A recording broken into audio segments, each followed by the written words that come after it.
go hide in the lock.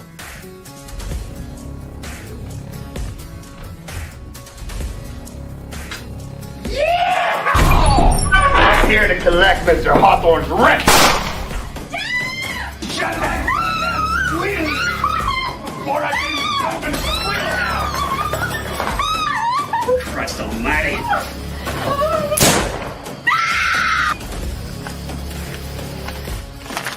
Johnny Fletcher busted into a farmhouse on his property. You bring me back that stuff to false. Well, well, look what we have here.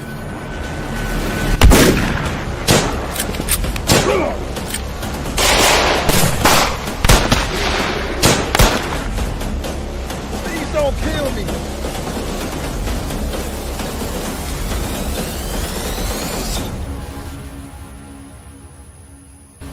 Gentleman John Fletcher! Damn it!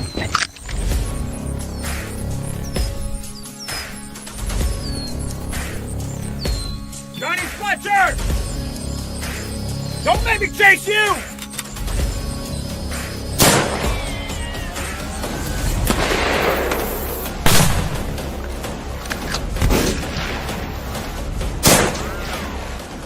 I didn't kill nobody. I didn't murder that family. That don't break me down to me. The bounty hunter. You're a wanted man. Here.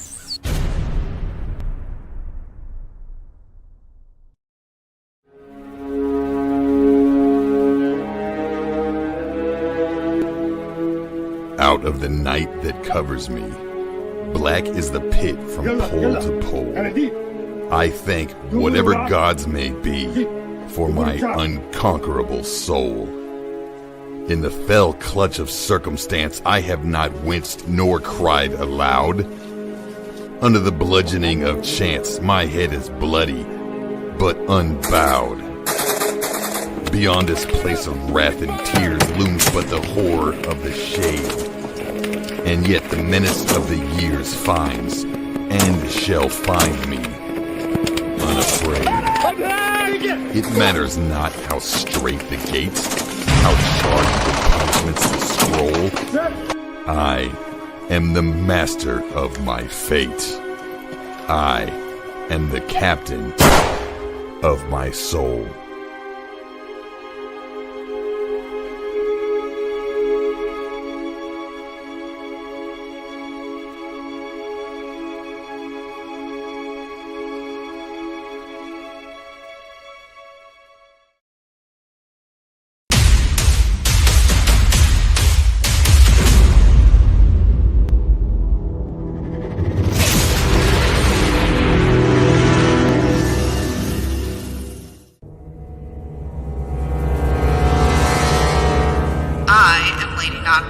Stand down and no one has to die today. This only ends one way.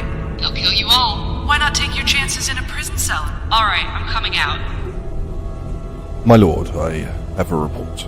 Speak. Our latest assassination attempt on Lady Nocturne has failed.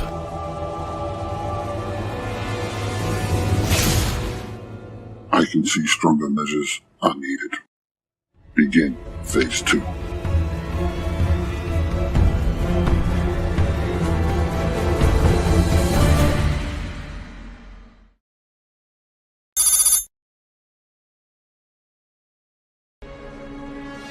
Captured!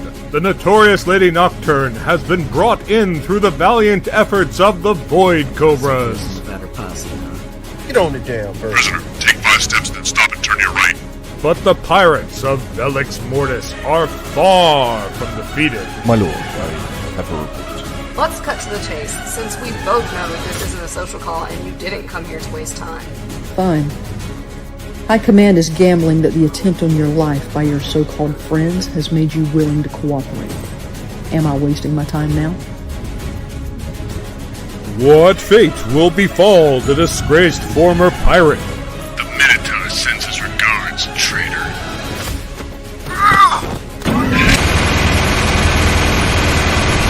What does your High Command want, and what are they offering in return?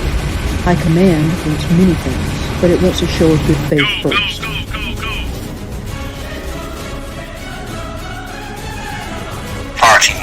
Move up. Marking 2.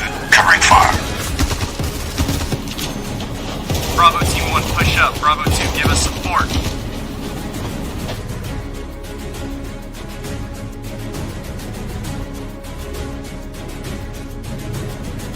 What next for now infamous mercenaries, the Void Cobras?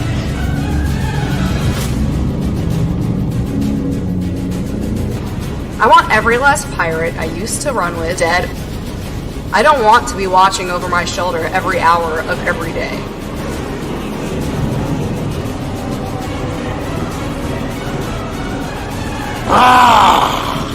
Now you die!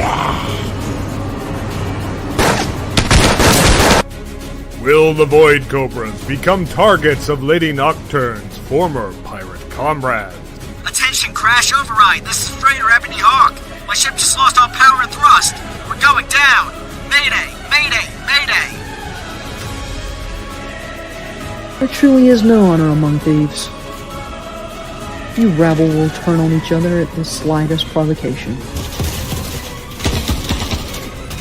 Okay, 5, moving past you. Find out on the next episode of Star Citizen Nocturne.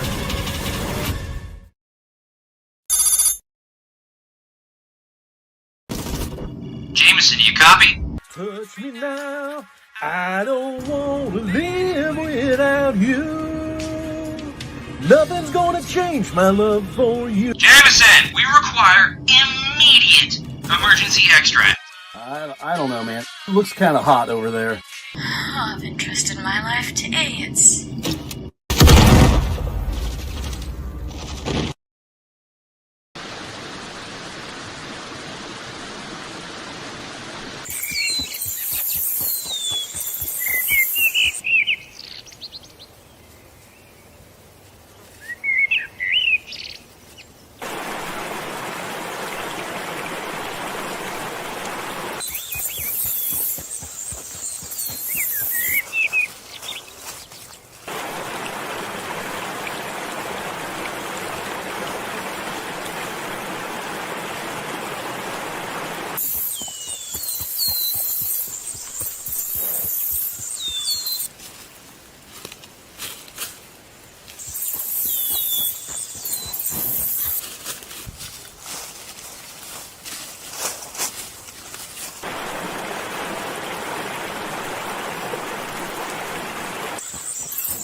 God, oh my God! Let's get the hell out of here! Get him off me, get him off me, get him off me!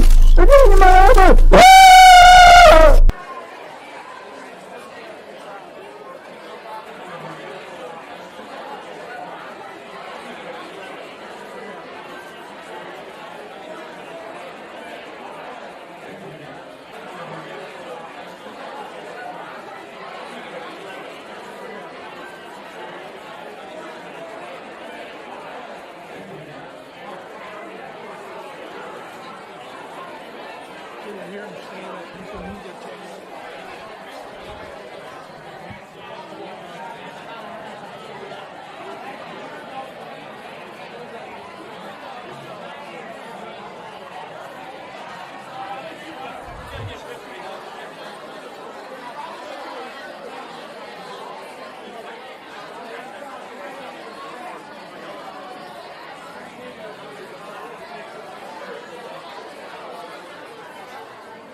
I got into collecting bounties when a gang of bandits bushwhacked my wife, my best friend Coyote, and me.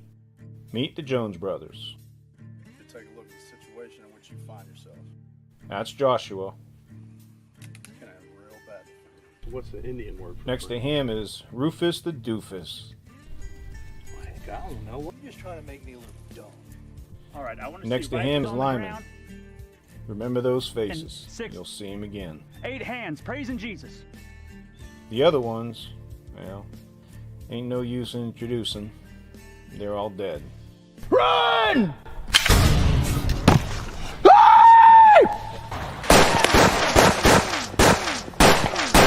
Obadiah, get the saddlebags! I got him! I later discovered the Jones brothers were all wanted men. Figured I might as well get paid for taking my revenge. Man, we still wanted for justice. The post is still on the wall? So I hunted down the ones we didn't kill. Lyman, he sang like a bird. Rufus and Joshua were smuggling contraband down the river. Always to the same spot. I found a nice perch on a bluff above the river where I knew they would eventually be.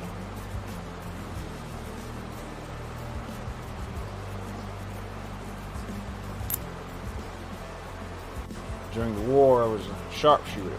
Coyote's Whitworth came in handy.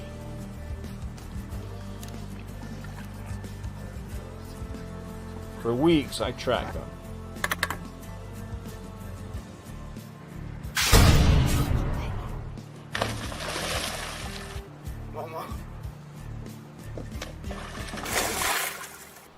Then I killed them.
If you like our content, we'd appreciate if you'd like, subscribe, and get notifications. Help us extend our reach by sharing our video content. And if you want to help us beat the algorithm, also leave us a comment on some of our videos.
Oh, yes. Yes, indeed.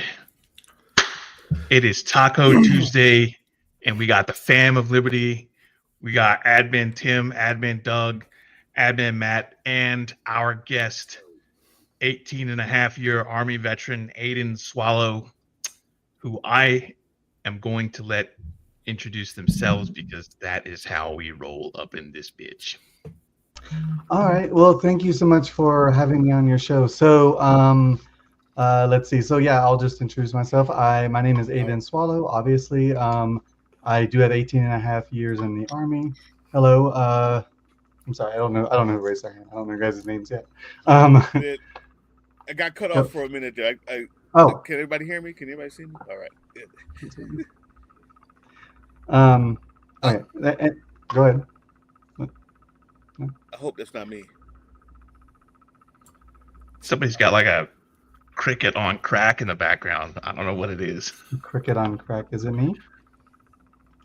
That's a negative. I can't hear it. Might be like a fan in the background that's got like a card stuck in there. So I don't know what it is. I've got a ceiling fan going. Maybe that can be it. If I mute up here, you hear it? Yeah. Still hear it. I still hear it. All right, not me. All right. By the way, I cannot hear it. Whatever you guys. It stopped. Whoever just did a thing. Oh, it must have been. It must have been me. Give me a second, then. Still can't hear whatever this is. You don't have elite All level right. hearing, man. We are the height of professional production, as you can see. Always on time. Is this better? Is this better? I don't hear whatever Sounds good. Sounds good. Hummingbird noise is. Sounds good. Sounds good. So where were we? we were about 0.3 seconds into the introduction, and then everything went sideways. Okay. Oh, record for us. Can you guys hear me now? Hmm? Can you guys hear me now? Oh, okay. Sorry about that. Okay. Are we ready? Or is the cricket still happening? Or we'll fix it in post. Okay. I don't hear any crickets. All right, cool. So as I was saying, my name is Aiden Swallow. I was 18-and-a-half-years in the Army. Let's see. In the Army, I've been intel my entire time, which is why I live in Arizona now. So I did human intelligence and counterintelligence. I've deployed 2 times to Iraq and Afghanistan, and did national security investigations in Southwest Asia. And then I was also an instructor for both intel courses and leadership courses in the Army at Fort Huachuca. So anyway, I am running for Congress, Congressional District 6. I decided to get into politics. Weirdly, the story seems to be similar to a lot of different candidates, to include Kat Abu Ghazali that you had on the show, and I'm not sure if you talked to Deja Fox yet, and different ones around, but they're but really I was starting to hate what was going on. And then when January hit, that was like the last straw. And I just had to get involved because one thing that you learn in the Army is, well, if there isn't a leader to step up and do it, sometimes you have to be that leader. And that's just what I decided to do. That's the basis of it. So love to see it. Yeah, I don't. We have not had Deja on. If you got contact information and want to hook us up and like make introductions, all for it. Okay. Absolutely. Sure. Always happy to lend our platform to people who bring the message. Yeah, sure. She's they're doing the special elections the end of this year. So she's like going for Congressional District 7. So she would be, if I won, she would be like my partner, basically, as it goes on. Because the current representative died in office. So, but anyway. Oh, I see. Who are you running against? So the incumbent is Juan Ciscomani. So this is a red district. District 6 has, you guys have heard of Tucson, I'm assuming. Well, it has it's basically, the district is gerrymandered to hell and back. So, but the northern part of Tucson is District 6. And then it goes all the way down to like the border to New Mexico and the border of the state. Except they gerrymandered Bisbee out, which is like the liberal part of the South. And so it's very rural. There's a lot of farmers. There's a lot of, it's a very red district. In fact, I live in Cochise County in Sierra Vista, and you guys might know what Cochise County is because in 2020, it was actually the county that made international news for not recognizing the election of 2020. So it is a pretty red district. However, Ciscomani has the last 2 elections has almost lost by 2%. So it is very flippable, despite the fact that it's so red. So I like the way that Brian Sims put it. Why do you think that that's happened? I'm wondering if we're seeing a lot of the FAFO and a lot of everything now, which I find to be just a bubble to make us lefties feel good. But I'm wondering, is there really this backlash to what's going on? Is that why you think this red district is so flippable, and why it maybe was 2 points away last time? Is it really disheartening, discontent? Well, so red? Yeah. So I think that there has been a lot of backlash, but talking about the previous elections, that the backlash that exists now didn't exist then. I mean, people still opposed things that were happening. So if anything, I'd say that Congressional District 6 is even more flippable than it was in the past because of now everything that Trump is doing to hurt all the constituents of District 6 and Ciscomani just sitting there and voting for everything he says, to include, all of the bills that hurt the farmers of this district. So, gotcha. It's a lot of farming in that district. Yeah, there's a lot of farming. There's mining. There's a well water. There's a lot of well water, but it also includes parts of Tucson, right? So there is a portion that is city problems as well. So it's a pretty diverse district. It's just that the majority of the district covers. Of course, the cats come to say hi. The majority of the district covers the rural parts, but the population density is obviously the north of Tucson. So, gotcha. Walk me through the process from the time that you decided, fuck it, we ball, I'm gonna run, to getting. Are you on the ballot yet? Because I made this mistake with somebody else, and they were like, "Oh, the primary is not for like a year." And a half. No, that was the guy last time.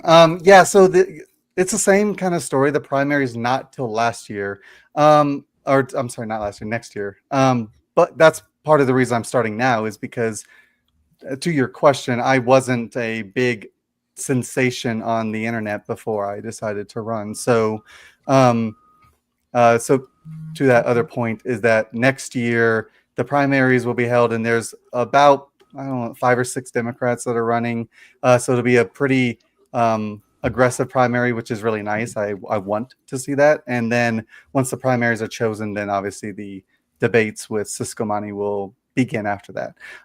To your question, am I on the ballot? Well, so I am. I have submitted the ballot. Was it the notice of intent to run? I've done all the FEC things, and I've done all the Federal Election Commission, and I've done all of that stuff. The thing that I'm not is I won't appear on the ballot for the primaries yet until there's two qualifications for federal races that are different than state races. And the two qualifications is you have to spend or receive a combination of $5,000, which isn't quite difficult, but that is a barrier. And the other one is I have to receive part of the reason why I decided to run as a Democrat instead of an independent, which I was originally going to do, is the independence is a higher number, but you have to get 1% of the registered Democrats in the district to sign the petition in order to get on the petition. So that is the other part that I haven't gotten yet. So am I technically on the ballot? Not quite yet, but I'm also really early in the process. I need about 1,600 signatures, something like that, so that I can fulfill that requirement. Did that answer your question? Now, if folks want to donate to your campaign, I assume they can go to the link we've highlighted below and make a contribution towards your candidacy. Yeah. So my website, which is the link that you posted, includes the signatures for the petition as well as the Act Blue donation page, as well as a lot of other stuff. And I'm still adding stuff to the website. There's a lot more to add, but the Act Blue donation page is on there, as well as the ballot petition. With federal elections, the most efficient way, I believe, is to use the electric petition and the electronic petition, excuse me. And the reason why is because it automatically vets where you live, your address, where you're registered, and so there's no way that somebody can vote that doesn't live there. There's no way that any of the problems can exist because it vets all of that and won't let anyone sign the petition that doesn't live there, right? So, do you have in-person events where they can come out and sign the petition? Yeah, I do have in-person events. So, this last, I'm sorry, go ahead. What? Oh, I'm just being stupid. Oh, remember, what is it? Despicable Me, where he's like light bulb. Oh, Mickey, got it. If you chew on my cord, I swear to God, I'm gonna not give you a treat. So yeah, no, you're fine. Can people come in person? Yes, and I've already started to do my rounds around the district. I'm focusing mostly on rural Arizona, and a lot of people wonder, well, why would I be focusing on that as opposed to Tucson? Because the population density, if I want everybody in Tucson, then the population would outweigh any other vote. You basically need about 50,000 votes to win the election in 2026. But I'm focused on rural Arizona because honestly, I feel like they're underrepresented, and as well as I believe that they've been kind of ignored, and that's why I want to actually go and talk to them. In fact, I've already been to Graham County. A lot of people don't know about a lot of people don't know about Graham County, but it's this rural part with a lot of mining. Well water is involved, so the Arizona water issue, which is a huge issue, is part of that area. And I've already been there twice. And on the 20th, I have an economic review where I go out and I'm going to be touring the place with the leadership of Graham County, and then doing an interview on the radio as well. Let's see. I will be going to some town halls, and I'm going to be actually scheduling my own as well, not just in Cochise County or Sierra Vista, but around the state as well. So, and then I'm going to there's a lot of in-person events like LD19. Yeah, LD19, which that doesn't mean anything to you guys, but it's up in near Tucson, is hosting a really big drag show, and so I'll be there supporting those people up there.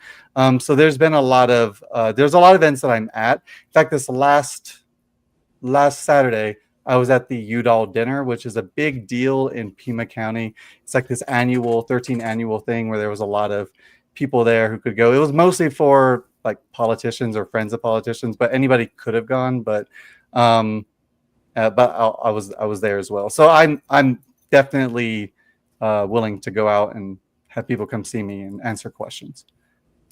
So the idea that I had is I'm going to do a quick shout out to our Southwest region, which encompasses Arizona.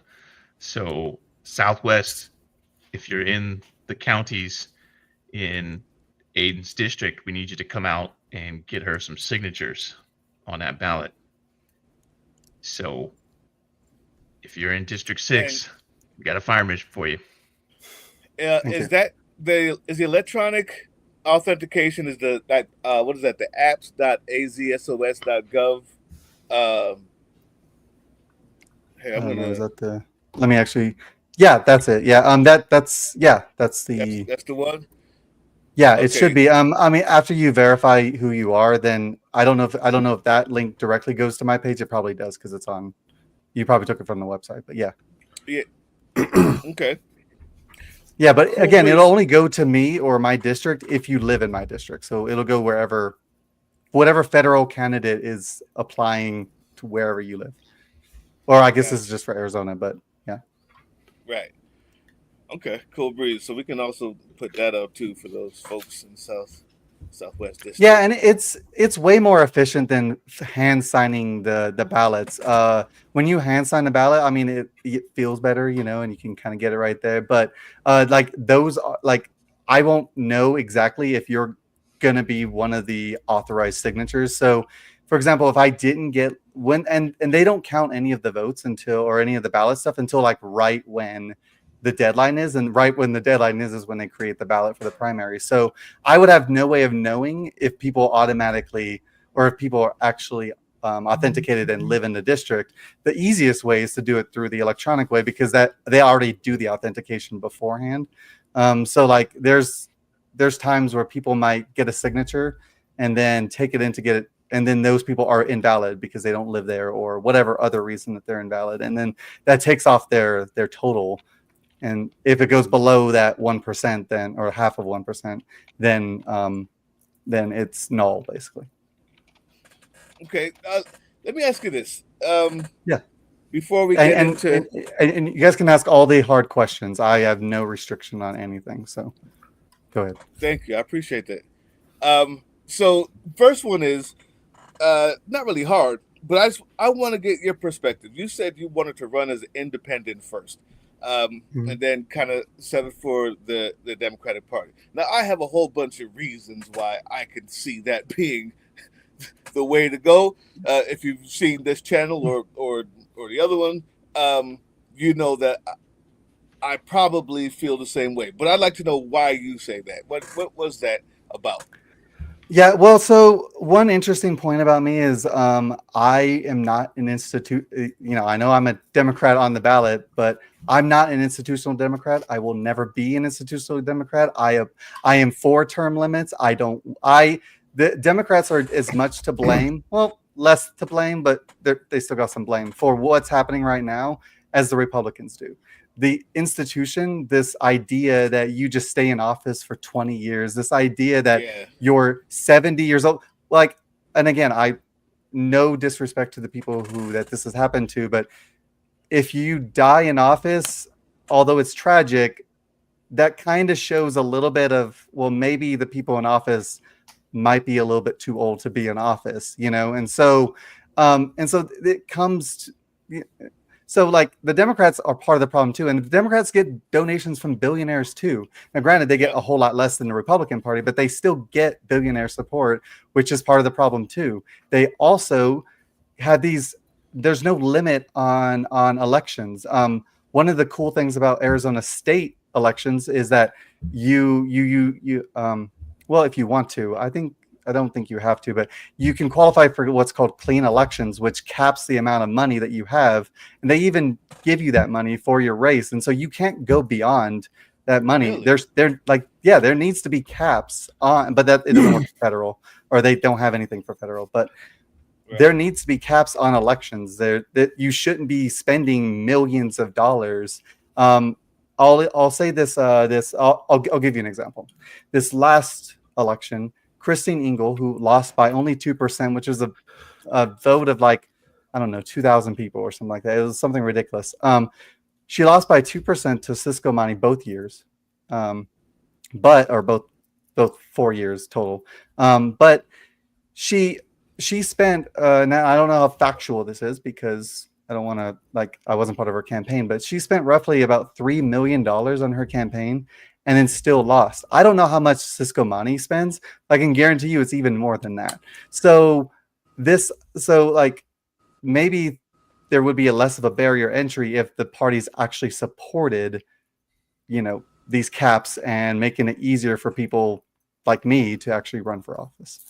So that was kind of a long explanation, but hopefully I answered your question. No, I get you. I too have a problem with people dying in office. And I believe what's her name? Park Rose Permaculture says it's a gerontocracy. These people are so hungry for the power, so selfish and clinging on to it with the claws of a house cat, like unclawed. And it's selfish, it's gross, it's undemocratic in my mind because you're not representing the people anymore. You're just doing it for power. So I agree with you there. And there's a lot of other things too, but yeah, I'm with you there. If your opponent comes at you and says, "Well, she's not a real Democrat," I mean, what do you say? Well, I would say, well, that's well, first of all, why would my opponent be saying that? What do they know what a real Democrat is? But well, I guess in the primary, if you have if you were to have a primary, right? Yeah, the primaries. Well, I don't care if they see me as a real Democrat or not. The thing is yeah. I'm running. Yeah, I'm running to help the people. Oh, thank you. You're knife handing me. I'm starting to get like splashbacks. You're knife handing me. No, I'm joking. That'll happen a lot here. Yeah, no, yeah, sorry, I apologize. No, you're fine. You're fine. But yeah, like all these people, I'm not here. Like, if I get elected, if a Democrat's doing something wrong, I'm gonna go after them too. Like, I'm not going to toe the line. I'm just not that kind of person. I don't just listen to somebody because they're in charge. When you're elected, you don't serve the president, you don't serve the House, you don't serve the minority leader, you don't serve the majority leader, you serve the people. You're elected by the people. Those are just extra positions, and they might have some power, but they're not your boss. So this idea that people are just towing the line for other people is utterly ridiculous. That's what's up. So I gather that perhaps you've got some thoughts on beyond just the adoption of term limits, but also campaign finance reform. Yeah. That's one of my money end. Yeah, that's one of my things. And I don't honestly, if I was elected in 2026, I don't know if that would be something that is even achievable by 2028. Because if I'm going to be honest, I'm going to get a little bit real. I don't know how fucked our country is going to be by then. So there might be some things that take priority over that, but that is something that I do support, is this idea that there is, a cap on elections. In fact, I would have to talk and figure out the number, but I would say probably for a congressional race for Senate and House, I'd say that probably a singular million is probably a good cap for that. I don't know if that's, I mean, honestly, I think it could be less. I'm trying to be charitable with that, but, for a congressional race, yeah. It is something that a number of other countries do limit, and it's usually even less than that in order to keep it more manageable. The campaign season is shorter. You typically don't see campaign ads more than a few weeks out from the election, whereas here it's like years in advance. You're seeing publicity for, especially for the presidential runs. Oh yeah, media, influencers, all that stuff. It's huge amounts of money. Though I agree with you that it's a very difficult hill to climb right now, especially with the Citizens United decision in place. Without a case to reverse that, no bill's going to go anywhere. And obviously, the Supreme Court will just axe anything that is going to interfere with money coming to their favorite people. Yeah. It's unfortunate. Yeah. No, it is. The billionaires rule everything. Go ahead. Yeah, so true. What other policy positions that you have that you'd like to talk to, that you'd like to let people know where you stand on things, and what might differentiate you from the other Democrats running in the primary? Yeah. So it's hard for the primary because honestly, there's a lot of us think a little bit of this, at least the ones that I've talked to think a little bit the same way. In fact, like Mo Goldman, I talked to him a while ago. He's another candidate. He used to be an immigration lawyer and helped trans immigrants as well and other things. And he's running for District 6 as well. And like he's just amazing. Like I would, like if I lost to him, I would be like, obviously I want to win, but like he's an amazing person. So it's hard to differentiate when it comes to some of those policies, but I think some of the things that I want to focus on that I think might be different is when it comes to border security or border reform. I understand that, and everybody in District 6 and District 7 is really big about the border because the districts are on the Mexico border, right? And I know that border security is important. In fact, it's the only, if you even want to call it that, positive study for Trump anyway. But what I would argue is that all of this border stuff is making it difficult for our economy, as well as the system is rigged, the system is flawed. So why are we enforcing an immigration policy that is antiquated, that most Americans can't even pass the test on, that immigrants have to pay money for? Why are we, and that they have to stay in the system for like 7 to 10 years? Why are we doing that for a pathway to citizenship? So how about what I think is border security is already good the way it is. Why don't we reform the immigration process, make a pathway to citizenship actually viable, and then we can look at the border again after we have fixed the problem, which is the underlying issue of the only reason that a lot of them are undocumented in the first place. So I'd say, I'm sorry, go ahead. Go ahead. No. If it's a question on that, I can just answer it. No, I mean, the question was, so you're not for sending them to El Salvador without due process and having them die in a sweat camp in a foreign country that they don't belong to. Yeah, it feels weird that I have to even validate that's not okay. It's not okay for us to send any criminal, even especially ones that aren't criminals, because you haven't gone through the due process of proving that they're criminals, to a concentration camp. It is a certified concentration camp, and America's not even classified as a democracy anymore, or a democratic republic, or constitutional republic, or whatever you want to call it in most scholars' eyes, because we are literally sending people to concentration camps. Yeah, it's weird where the political spectrum that you differentiate yourself on these days is, are you for or against concentration camps? Like, I'm old enough to remember a time where that wouldn't be a question. It would kind of be pretty universal. Now it's a split down party lines. That's wild. But that's absolutely wild. Let's be honest though.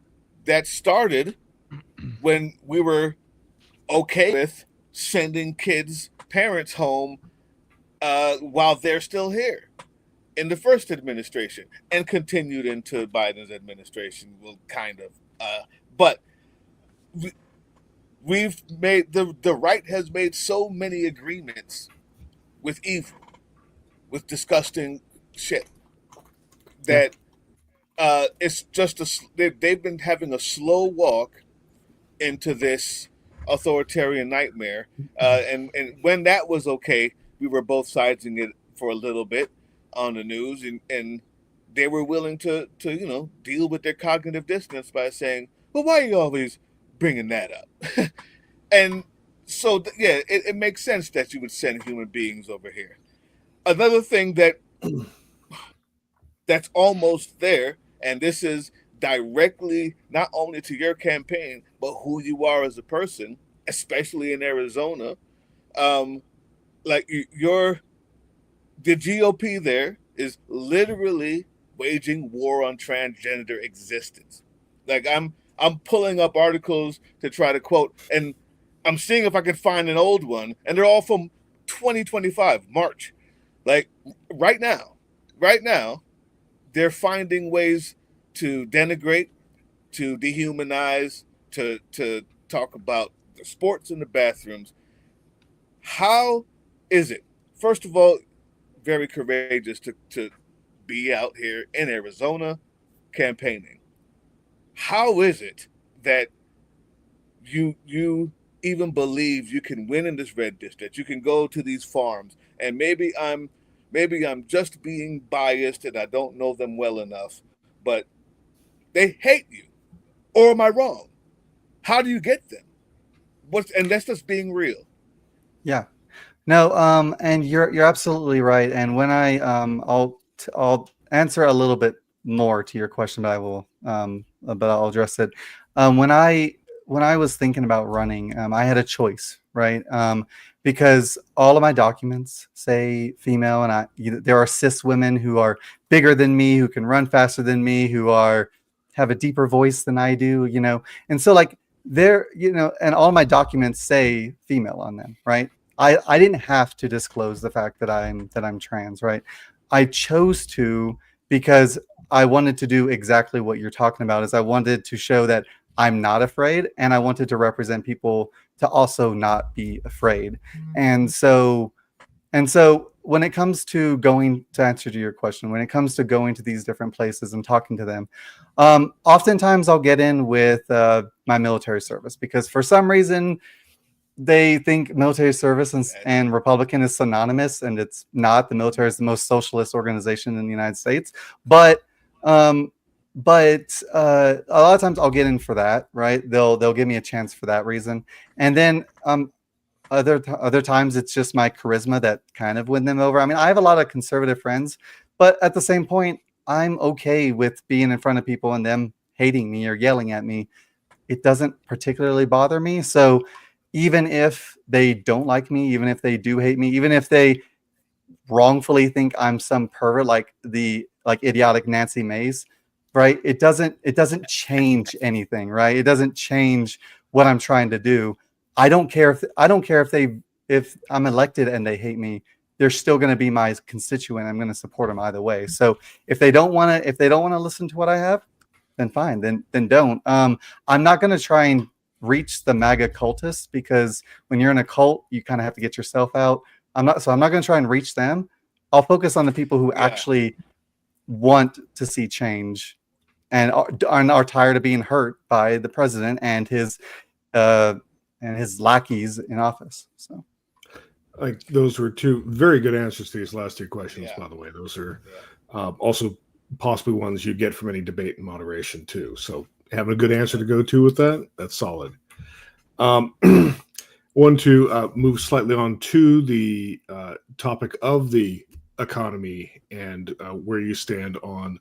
I mean, I imagine I know generally where you stand in regards to, say, the Trump tariffs, but what would be your approach in Congress to trying to get our economy back on track from this debacle that he's put us into?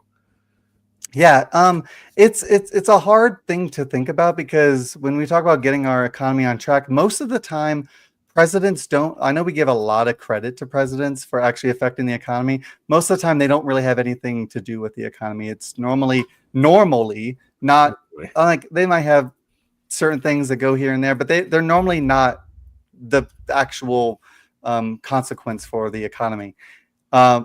But with Trump, that's a little bit different because the tariffs are a direct problem with the economy. Right. And so it's hard because if he's already breaking the laws anyway, and then you can't stop somebody from not breaking the law other than seeking legal action or conviction or something like that. So the only way to stop something like that would be an impeachment, but I don't even know. But that doesn't necessarily mean that the vice president's not going to try it either. So it's right now the courts are blocking the tariffs, and so that's a little bit of relief right there. But something I don't have much control over that other than the voting for impeachment if that were to happen.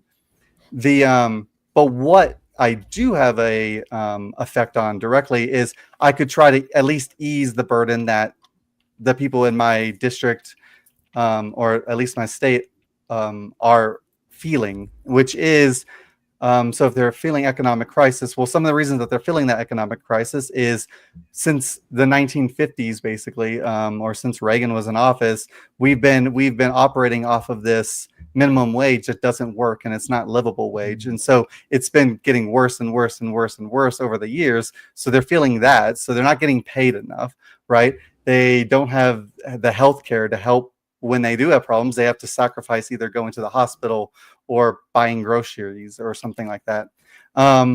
And all of the services that Trump froze freezing on. One of the big examples is the Inflation Reduction Act, which directly affects farmers and agricultural organizations and people around.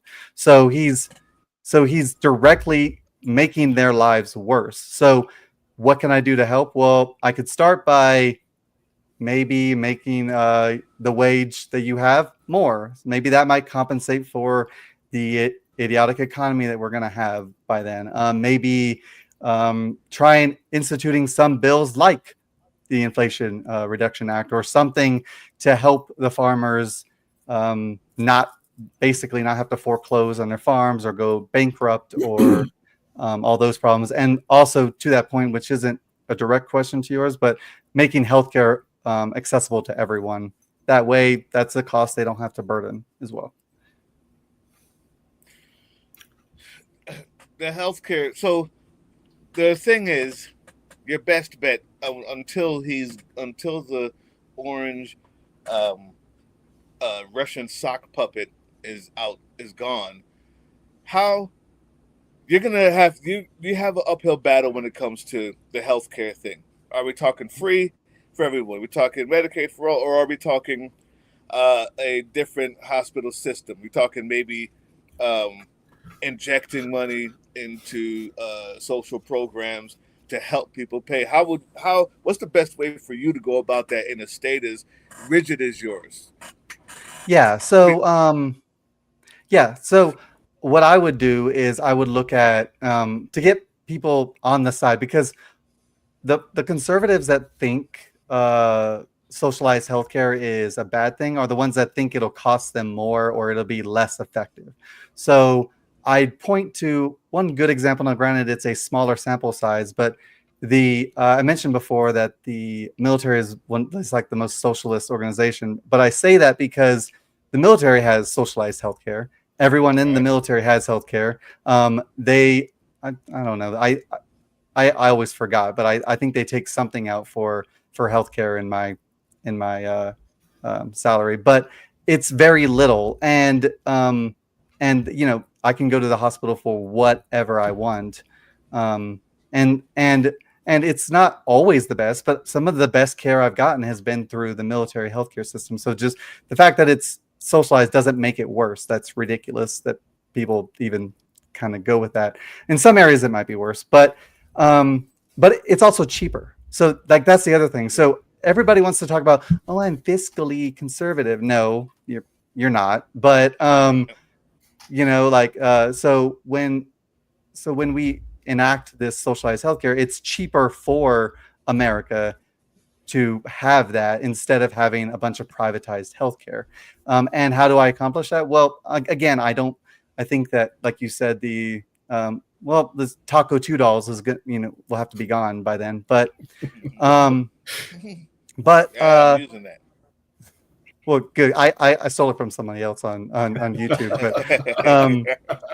But so like he'll probably have to be gone before we could even look at any of those things. But if the Democrats hold at least the House and the Senate, there's a possibility that we can at least pass some laws because he can veto, but 2/3 Congress will override a veto. So if we overwhelmingly have the House and Congress, then we'll be able to pass really whatever we want if we have that majority. But yeah, that's what I would go with. I would go with the fact of it is actually better for you, and it's cheaper. It's cheaper. And I didn't say how. Well, easy. For a lot of these programs I'm talking about, you just actually tax the rich, what they're supposed to be paying, and that'll solve like 90% of our problems that we have. I don't know that I can't even imagine making over 100,000 a year, if I'm being honest, and these guys make millions and billion. I can't even fathom that. So Yes, and I think that's the climate that we're in. I don't know how poor people got brainwashed into believing that somehow feeding the rich more money will trickle down to them like piss on their backs. But I really, really, really think that now, thanks to the oligarchy in charge, if there's nothing else to wake them up, it's that, Lord have mercy, the rich do not need more money. Can we tax them a little bit? I also like that you straight up said that's what the military uses. You like the military? Okay, well, they're using socialized medicine. Can we talk about that? That's such a great point, and I don't know why I haven't heard anyone else really put it in those terms before. Really good. And the last thing I wanted to say is we have to flip the daggone house, right? Yep. So to me, it's so important to see people running in red districts, to see in Ohio 6th, we got Lieutenant Colonel Malcolm Ritchie. We got people in Colorado. We have you in Arizona. Flipping these districts, flipping that house is the first way to doing anything about this crap that we're dealing with. We have to have a fighting force. To that point, how will you fight if you flip this house? Please, I don't want to put it in your mouth, but what in the absolute F will you not vote for? Who are we talking about? Who are we going to disobey? I mean, before they die in office, I want to know the fight. If we switch and these people vote for you because they want something different, please, Lord have mercy, give them something to hope for. What will you do to fight this megalomaniac puppet of the Russian government? yeah. So, well, for one, I wouldn't be voting for this big ugly bill that all the Republicans signed on to, and then realized, like as you guys posted earlier today, that Marjorie didn't read all of it, and there's parts in it that she didn't like. Imagine that. So, so that would be the first thing. Is I would actually oppose. The thing is I'm not. I'll answer it this way. I don't have. I don't have political loyalty towards the party. I don't have party loyalty. I'm running as a Democrat because, quite honestly, they're the only ones who aren't evil right now. I mean, they're a little bit evil, but not like the other side, right? Yeah. So I'm running as a Democrat because of that. I would be an independent otherwise. So I don't have this party loyalty of towing the line because the Democrats said so. No, I'll toe the line when it's good for the people, and then when it's not good for the people, I won't. And that's just that. I mean, I'd say that that's the basis to it. Is I'm not afraid to tell people no. I mean, I did it for nearly 19 years in the Army, and I was a sergeant first class. I am used to telling people no, and I'm used to not worrying about it. So, like, and if they don't if they don't like me, then it's fine. On my campaign, like my banner, it says like real politic or real politic, however way you want to pronounce it. But I have it on there because that means doing what's good for the people over opinion or over bias. And that's what I'm about, is doing what's good for the people. It's the only reason I'm running. I don't want to stay in office for another 10 years. I was fine doing my theater and acting and playwright stuff. I don't want to be in office for 10 years. I'm coming in because I think that I'm needed. And then when I'm not needed anymore, I'll probably leave. So like I'm coming to make a change and make a difference. So how come I didn't know about the theater thing? I didn't do my research properly. You didn't read the documents. I didn't read the documents. Didn't read your guest brief. I'm in here looking for it frantically. I don't know if you guys heard me type like, where? I know it's in my email. Talk about that. Can I hear about it? Do you guys mind? Yeah, sure. If we hear a little about performance life, I'm a musician. I'm an entertainer myself. I like that. Can you tell us a little bit about that? Yeah, so I mean, you guys probably know. So when I got out, like my first bachelor's degree was in game design, and I did some stuff with that because when I was active duty, I switched to active reserve instead because when you're active reserve, you get the benefits of being a soldier and the benefits of being a veteran. But anyway, I don't want to get into that because that's probably over a lot of people's heads. But I was active reserve, and so I did, and so I was going. I decided to go to school once school again and get another bachelor's. And so what helped me in that transition period was I went down to a local theater in Sierra Vista, and they basically kind of changed my life. And this was before I even realized I was trans. June 13th will be my 10-month anniversary of realizing I'm trans and actually like medically taking hormones and blockers and stuff like that. So this was well before that. And before that, of course, I followed the pipeline and I was a drag queen before that. But so I went to the theater and I realized how amazing. Yeah, the pipeline, exactly. Yeah, drag queen to femboy to a big yeah. But yeah, so I realized the theater is such an amazing place, and it helped me it helped me mentally, and also like it was just fun, right? And so ever since then I've been part of many shows. I've been part of musicals as well as shows, as well as there's 2 theaters in Cochise County that I know of, 2 community theaters. So I don't even get paid to do it. It's community theater, and they are and I've performed at both of them. In fact, the last performance I think was like 2 weeks ago it ended. In fact, this weekend I'm auditioning for for Clue that will be happening in the theater. So we'll see how that goes. But not only that, but I've dabbled in voice acting. I've dabbled in a lot of different stuff because that was where a lot of my passion was. Is after I got out, is I wanted to entertain theater in my acting career and playwright. In fact, one of my plays potentially might be put on as a 1-act this year. It got chosen. It made the second lineup. So we'll see. But yeah. So all the stuff that I do is like, oh, thank you. All the stuff that I do is like community based. Like I said, it's community theater. So I'm helping the community, and that's what I was doing with that. I don't know if I elaborated enough on the acting part, or theater part. That's awesome. It's good fun. It is excellent. Tim knows a thing or two about voice acting as well. I heard from your awesome films that you guys played before us.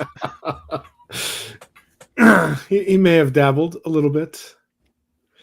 I did want to pivot back to one of the issue questions we had, because there's a common attack point that the smarter GOP candidates will go for to come back at you on the healthcare side. The healthcare industry as a whole represents roughly 28% of the U.S. economy. So if you look at moving away from the privatization, what is your plan, or what do you see as the process? It doesn't necessarily have to be a plan or bill or anything to it, but what would that process look like for being able to implement a healthcare option for the public without destabilizing the economy, because there's so much built on it, whether we like the economy that way or not? Yeah. So I would answer it this way. We've seen what happens when you make drastic, fast economic decisions and how horrible that is for the economy. The tariffs, right? So the idea would be not to do that, right? So there should be a ramp up or a grace period in order to acclimate the entire country to the socialized healthcare. Now, granted, so first I would put like all the people who don't have healthcare at all, who don't currently have a private option, they could go on it, right? And then after that, then we start to slowly but surely give the companies ways to get out of that and make or support the public option. Because even in America, even if we have socialized healthcare, you could still get private healthcare if you wanted. I mean, if you're rich and it's not in the private and the social option isn't isn't good enough for you, then okay, you can go buy whatever you want. That's fine, right? So like, it's not that private healthcare would go away. It's that it's that we wouldn't make people have to either find a job to get that healthcare or to, they just wouldn't have to do that. They would just get it by default of being a citizen and living here, right? And so, that is my thing. Is I'll say, well, and I would talk to the economists and figure out that plan later, but I know that there needs to be time, and it needs to be something that happens over time, progressively, every month, every year, whatever. There's new like benchmarks, new tent poles that they reach until we finally get there. So that would be the solution that I would have. That's good. That's a good answer. It's a good pivot on. It's just I know that's something that your Republican opponent will try to hit you on and to see if you're ready for it. It sounds like you are. That's a good return. Doug, did you have another one? You know what? I wanted to hold on. I'm sitting here typing like, hey, I'm trying to get some other people on who I know have had some really good questions from Canada, and so I don't know if they're on here yet. But Canada. Yeah, Canada.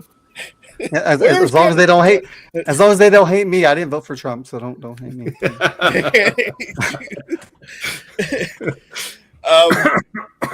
Yeah, this trade war. Once again, first of all, unless you're on one of those border states, there's really not much that you can do. But Lord have mercy, I'd just like to hear your thoughts. This whole idea on the trade war. You muted yourself on accident, I think. Now you're good. Now you're good. Canada's now our enemy. Russia's now our friend. I mean, there's not much you can do from Arizona. But I just love to hear your thoughts on this. Like, what the hell is going on? So I kind of talked about it a little bit, but towards the end of my military career, I had went from human intelligence collector / interrogator, source ops, whatever, to counterintelligence, right, and holding HUMINT as my secondary MOS. And counterintelligence, for those of you who don't know, the point of counterintelligence is to investigate U.S. citizens with an army equity against national security crimes. That would include treason, sedition, I've started to like throw out the army the things, but all the national security crimes that are grave offensive, kind of like an insurrection. But the point of like, and it's a shame, like I don't know if Tim, Big Sarge, Edmund Tim, I'm not sure what I'm supposed to call him, but it's a shame he's not on the camera right now. But because I was going to say that being in the military, he would know what TARP is, which is threat and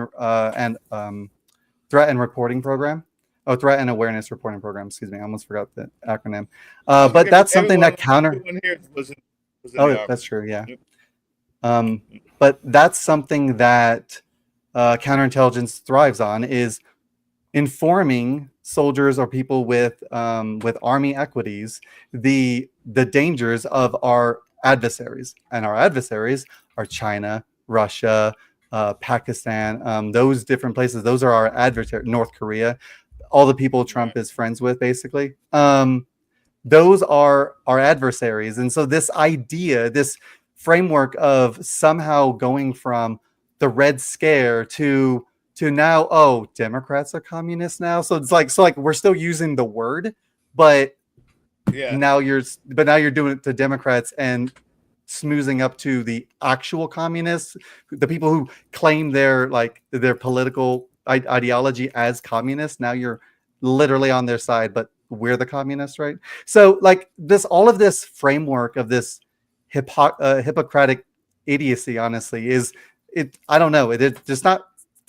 There's not really much words to it other than it's so ridiculous. I don't like this isn't a novel, like this is stuff you would see in a novel or a book. This isn't stuff you see in the U.S. government. It's just, I don't know. Yeah. So go ahead. Oh, go ahead, Doug. You first, sir. Okay. All right. But remember, you asked for this. I did. To dovetail off what Doug was saying there, the United States has suffered a significant loss in stature and trust with our traditional allies across the globe. What would you be able to do as a member of Congress to be able to move us in the right direction again? Right. So rarely have I seen Congress like making visits to other countries. I know it happens sometimes, and but I'd say, and I'm not, because I'm not in the seat, I don't know the left and right limits directly that a representative has, or the actual power that they would have. But if able, I would try to rectify some of those relations. Right. I'm not going to be able to reverse anything that, like, if the president is still in power, then there's not much I can do to really, unless I openly oppose them, which is fine. But the only way, the problem with trust is that when you've taken trust away, it's twice as hard to get it back, if not even harder. So what he's done is irreparably harmed our image, our brand, our trust with the allies that we've had, the people who are part of Five Eye. He's damaged all these people to the point where I don't think that they're going to trust it. It's going to take long past if I get elected, long past my 2 years from 2026 to 2028 in the House, right? It's going to take well past that to fix this problem. We're going to have to show a pattern of doing the right thing now, and we're going to have to work way harder to have these allies again than we had. But some things that I could do to help along that process is really just trying to show that we are a country that actually cares about its people. We're a country that cares about the people of others. Like, I would try to, especially the House doesn't have this authority. It's the Senate that has the international authority.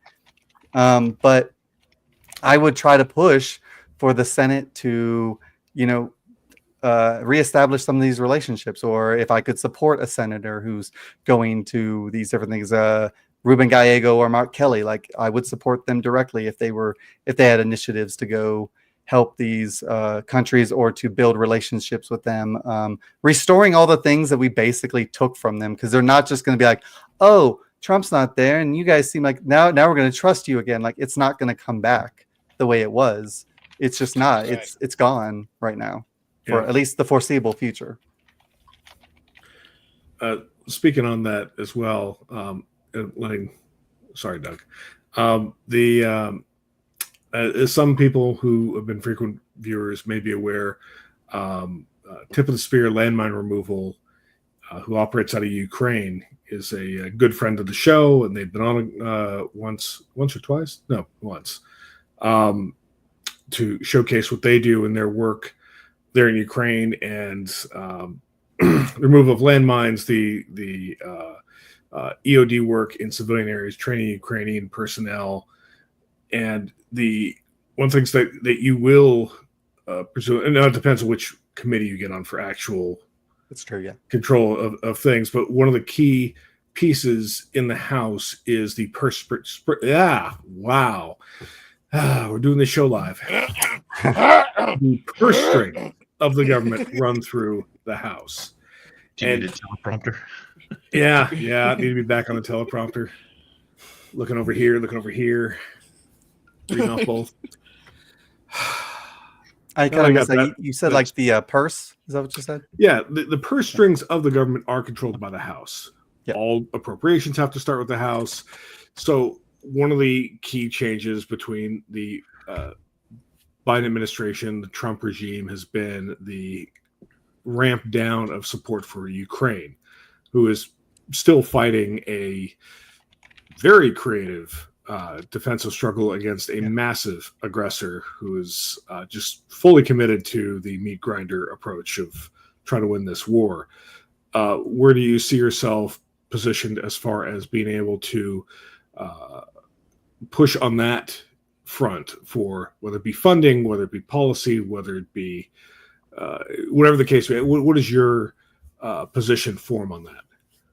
Yeah, so I mean, spending any money is automatically going to get a backlash from probably Republicans and Democrats, because Democrats don't want a war, Republicans don't want to spend money.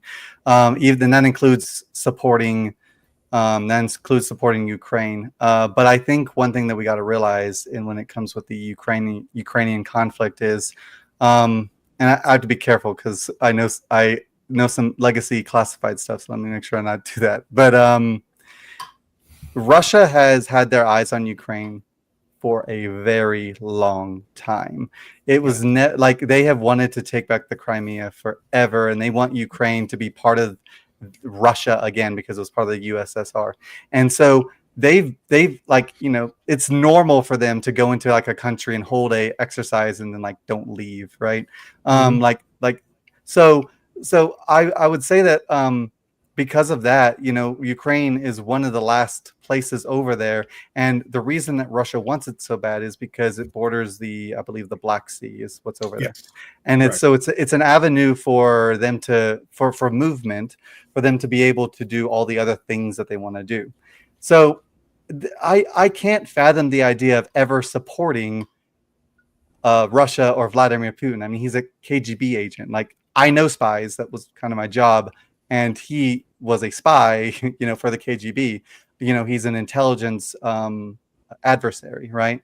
And so, like, I would never support Vladimir Putin or Russia in that way, And so I'd say to support Ukraine, I'd say we should start with policy, because we should openly be supporting Ukraine.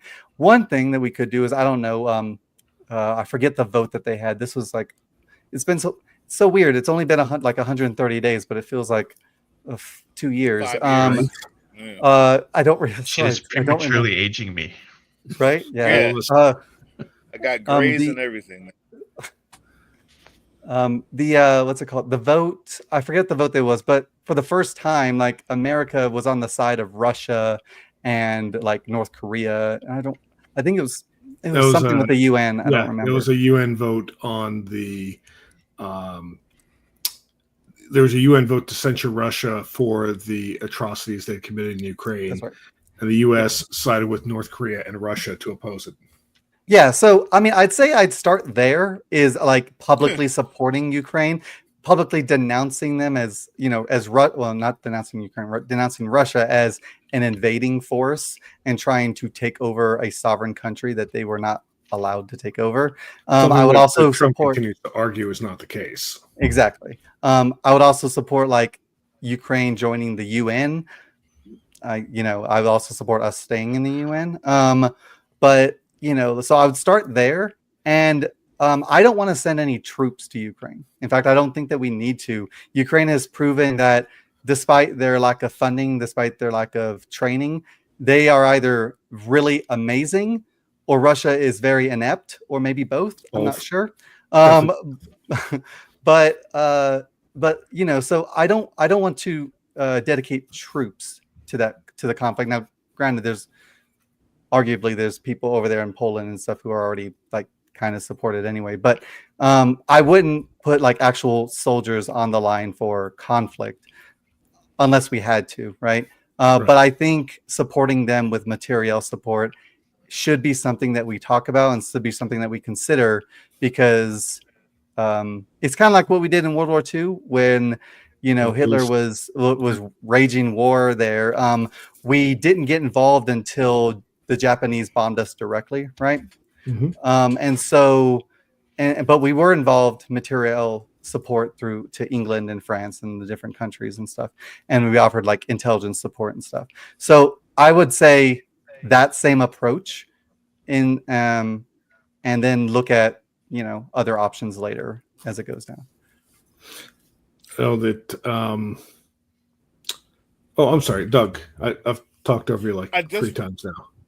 No, you're good. I was talking for an entire hour before that. So what you just said, until we got bombed by Japan, we didn't want to go in.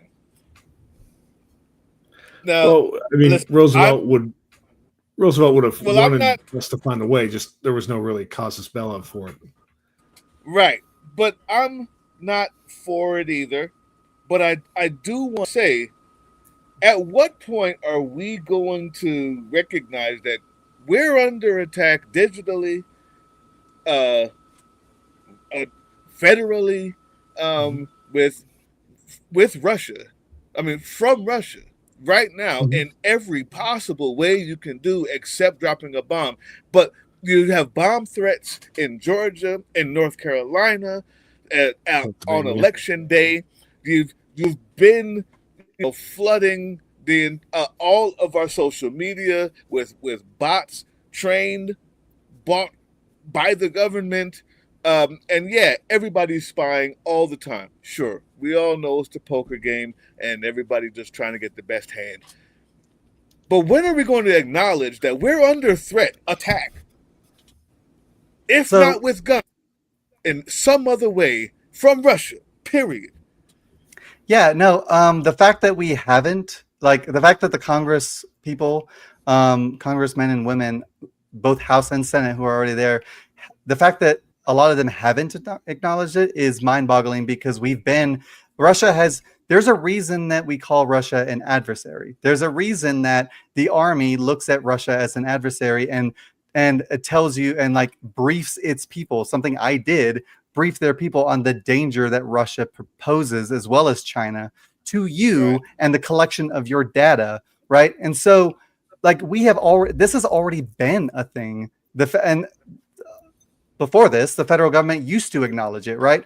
And the service has acknowledged it, and many places have acknowledged it. The fact that they're somehow trying not to acknowledge it just proves the corruption of the president and the fact that his true ally is our adversary.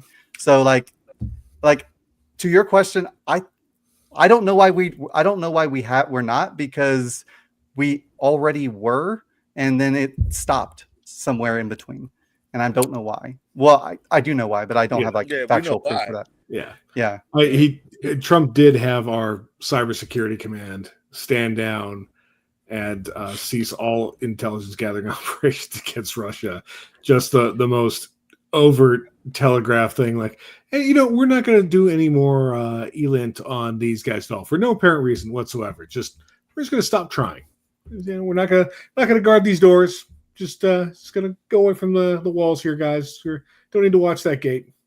No reason. He didn't bring in the cyber ninja. He didn't bring in the cyber ninjas for that one. Oh, okay. Yeah. God.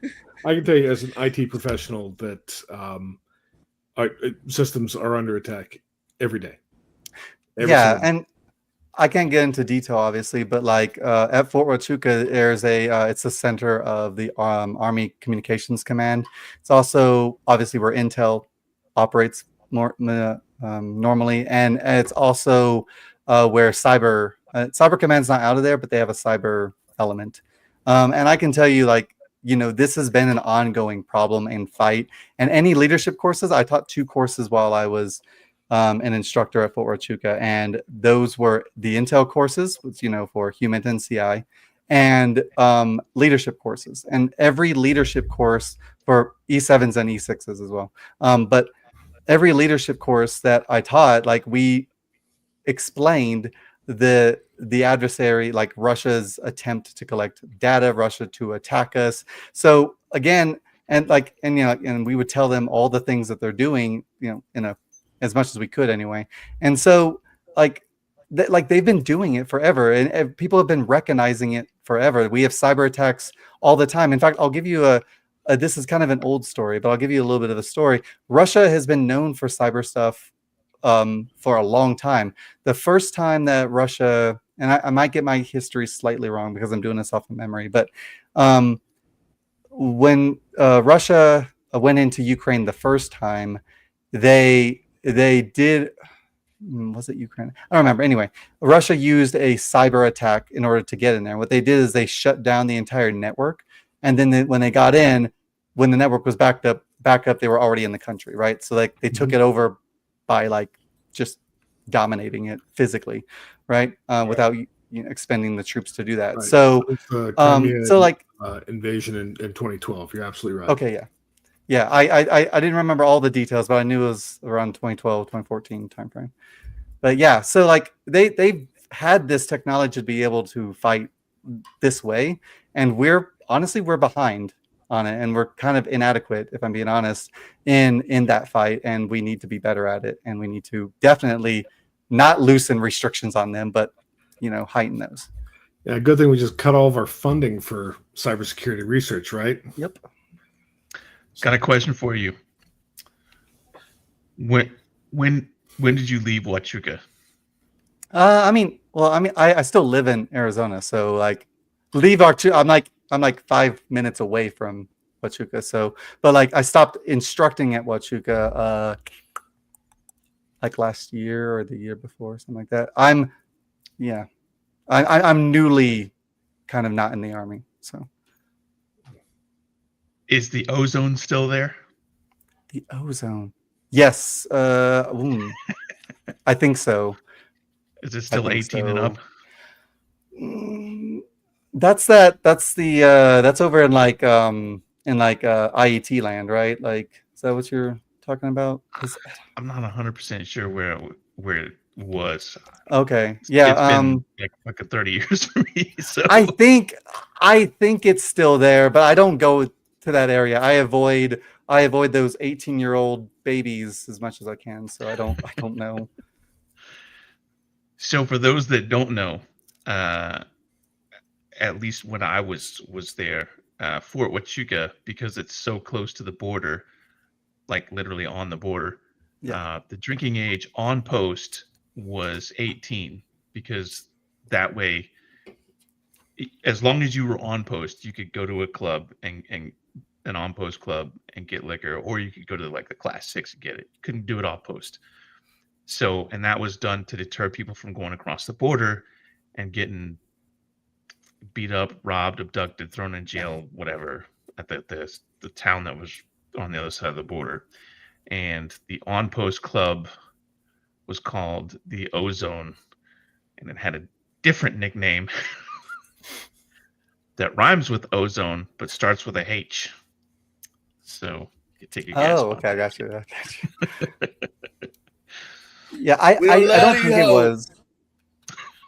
Yeah, I want to say I joined. So I joined the Army in 06, and so I don't even think it was 18. I'm pretty sure it wasn't even 18 years then. There was some crusty E7s when I went through that would tell me about it, but I don't think it was even 18 years then. So it hasn't been for a while.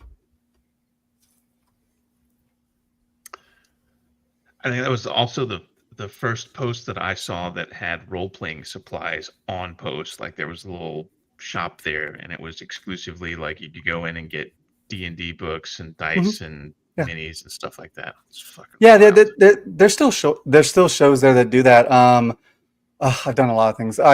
For a stint, I was like had my own like 3D printing business for a little bit, for 3D miniatures specifically for D&D, and I would get them painted on post because there's like resources. There's like there's a lot of nerds there, but also it's Intel, so that makes sense. But yeah.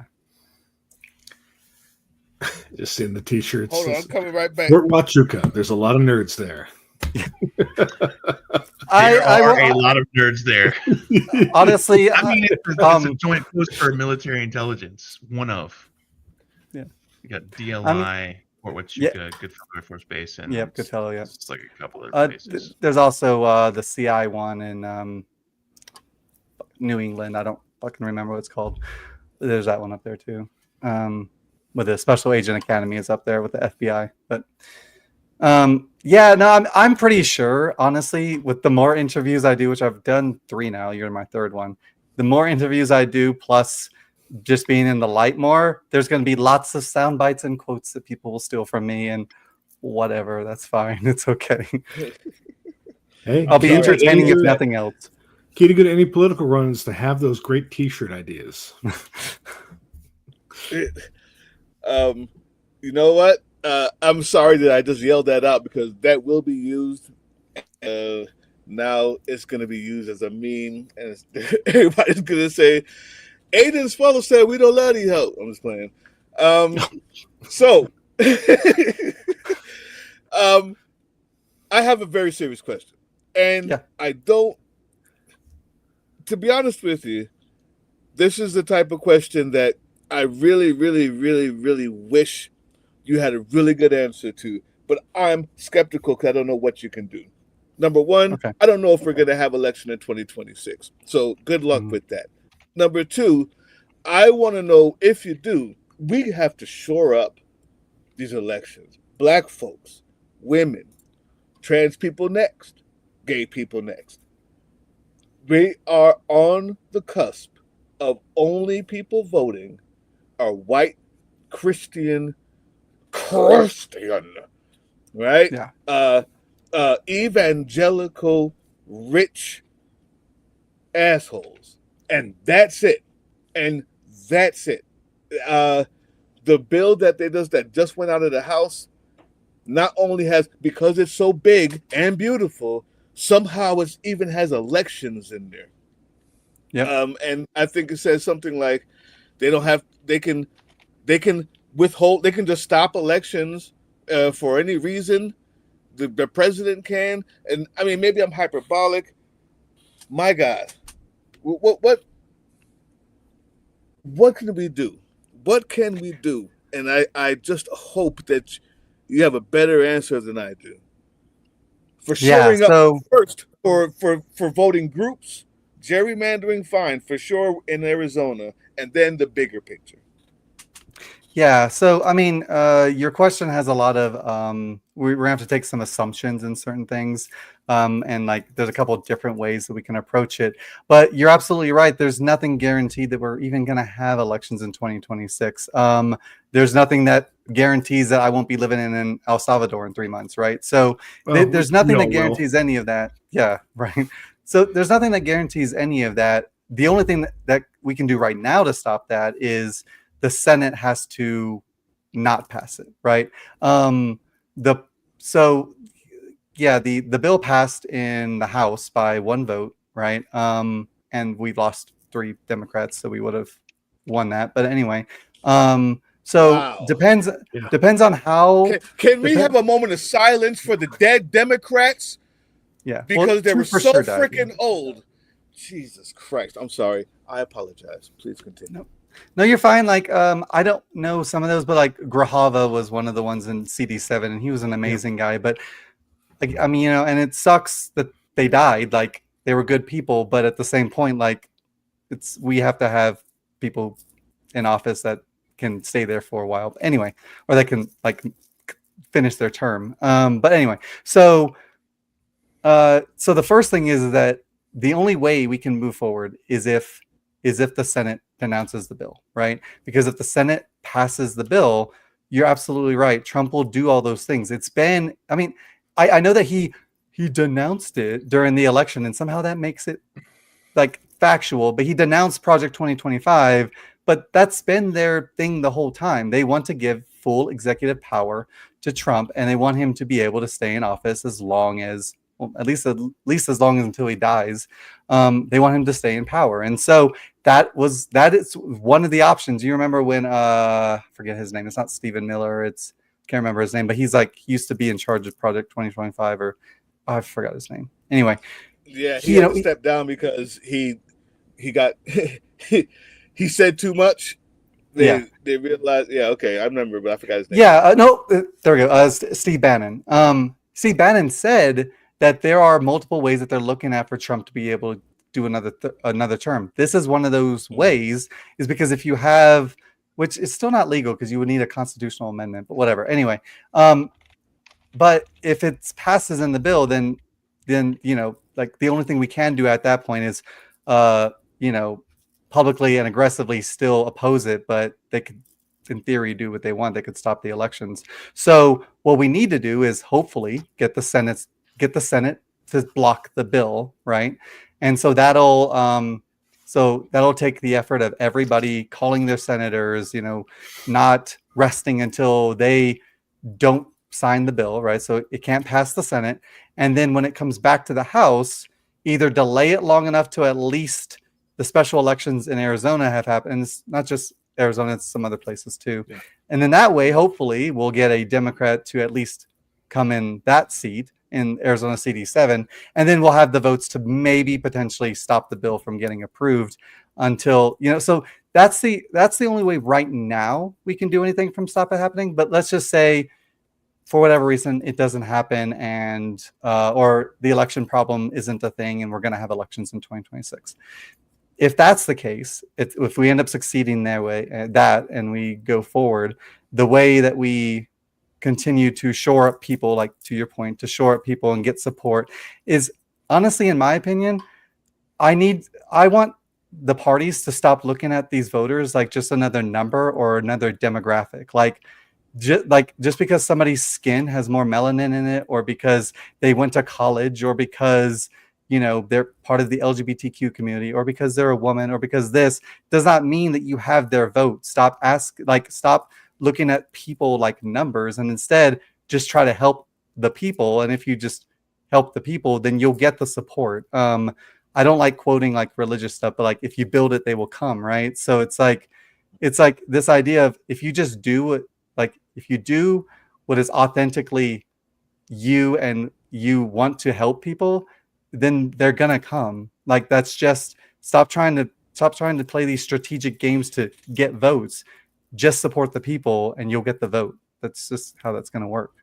So that's how we shore up people, is we go to actually help them and not to get their vote. In fact, when I go and I help people, and I've been doing volunteering and other stuff, I don't give them my campaign pitch of signing. It's part of the reason why I still need signatures, is because I'm really bad at like preaching. Like, I'm worried about them. I'm not necessarily worried about me, right? So I'm not trying to get the signatures and the donations all the time, because I'm just trying to help the people, right? And so I think that's what politicians need to do, is focus on that. And if they focus on that, then they'll win, because that's how it works. Right, that is how that works. But there also has to be some sort of a strategy, a bill, a way to curb, or put a halt, a wall in what's going on right now. The Voting Rights Act getting gutted, curbed, right? Do you have a policy? Do you have a plan? Do you have something that you can put in place, or at least that you can present and say, hey, this will at least start to bring back some of the rights that have already been lost, if not sue something, a policy, a plan, an idea on how to curb it in Arizona now, to make it so the people who have already been disenfranchised can vote easier, and make it easier in the future. Not saying that you can get it passed, but an idea, a plan. Yeah, so I'd say the first thing that we have to do is stop the things that are already trying to happen. So like, that's easier said than done, because you have to have a voting, whatever, blah blah blah. Vote. You have to get the votes to stop things from happening, and then they might do it anyway, because they're making they're breaking constitutional laws all the time, and the courts are the only ones who have been able to stop that. But the big beautiful bill would also stop the courts from being able to do nationwide injunctions, so that would also stop our defense of that. But anyway, so the first thing is that we have to stop it, right? Like, that is number one. We have to stop with the atrocities that they're already trying to do, and then to prevent it from happening in the future. That's a difficult question, because we already have the guardrails and the checks and balances in place for it never to have happened in the first place.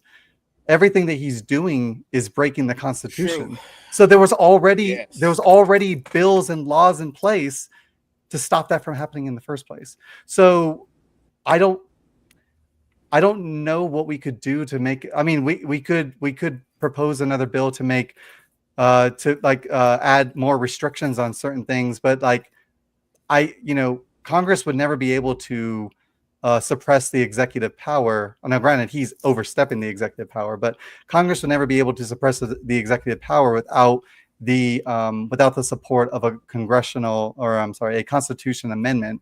And the only way to get a constitution amendment is you have to have 3/4 of Congress plus, I think it's 3/4, and then 3/4 of the states to approve it, right? And that's the only way that you'll get an amendment passed in Congress. So, but the Constitution already lays it out. part of the problem is that the Supreme Court is sometimes following the Constitution and then other times not. There's this argument.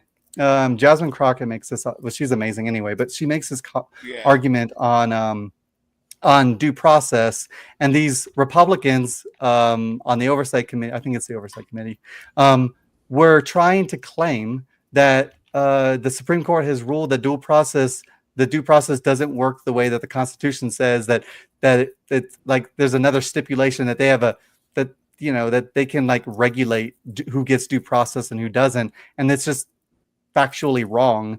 And so they're just doing whatever they want. So I'd say, how do we stop it from happening in the future? Well, I'd say a good start is getting rid of all these corrupt politicians. That might be a good start.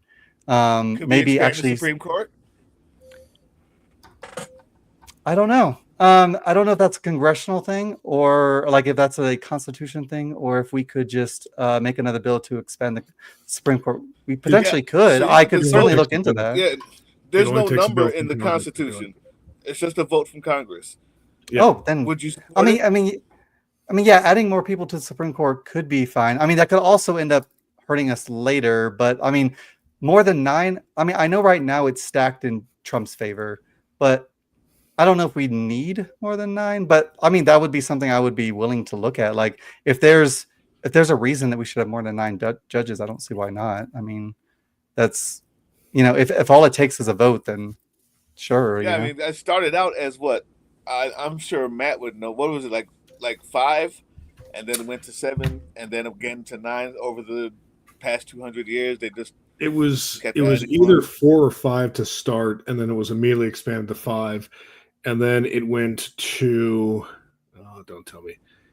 It went to 6 somewhere around the Civil War, and then it ended up going to 9, I believe, either in the 1920s or 30s. Someone will fact check me on that one.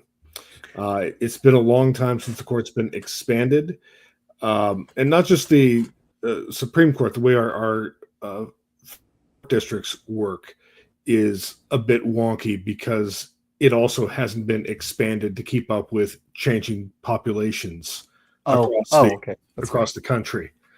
But all that is the purview of the Congress to adjust and expand the size of districts. And I know some people have said that we've gotten people like, oh no, it's always been set this way. It has never changed. That is total bullshit. Throughout the history of this country, they've constantly changed the size and makeups of the courts and districts, not just the Supreme Court, because you have to. Just where there's more people, there's going to be more court cases. That's kind of how people work. There's going to be things to be decided. So yeah, with that additional information, and I saw somebody in the comments said expanding it to 13. I mean, that sounds like honestly, that sounds probably like a good number for the amount of Supreme. But we also need to look at again. I'm less informed about the legislative portion of it. It's something that I'll have to do a bit more research on. But with the information that you've given, I can see that because I don't believe that the districts are properly represented the way that it currently is. And so yeah, I would say I would make a bill or a mandate to maybe more regularly make it a law that they have to regularly look at the districts and reapportion not just Supreme Court for the state Supreme Court, because a lot of people don't know the state also has a Supreme Court. Reapportion to look at the population to either add more congressmen and women also, because sometimes you might need to add more based upon population size. I would also add in maybe not gerrymandering and have it be based on, districts instead. But anyway, like counties instead. But districts and counties, yes. Yeah.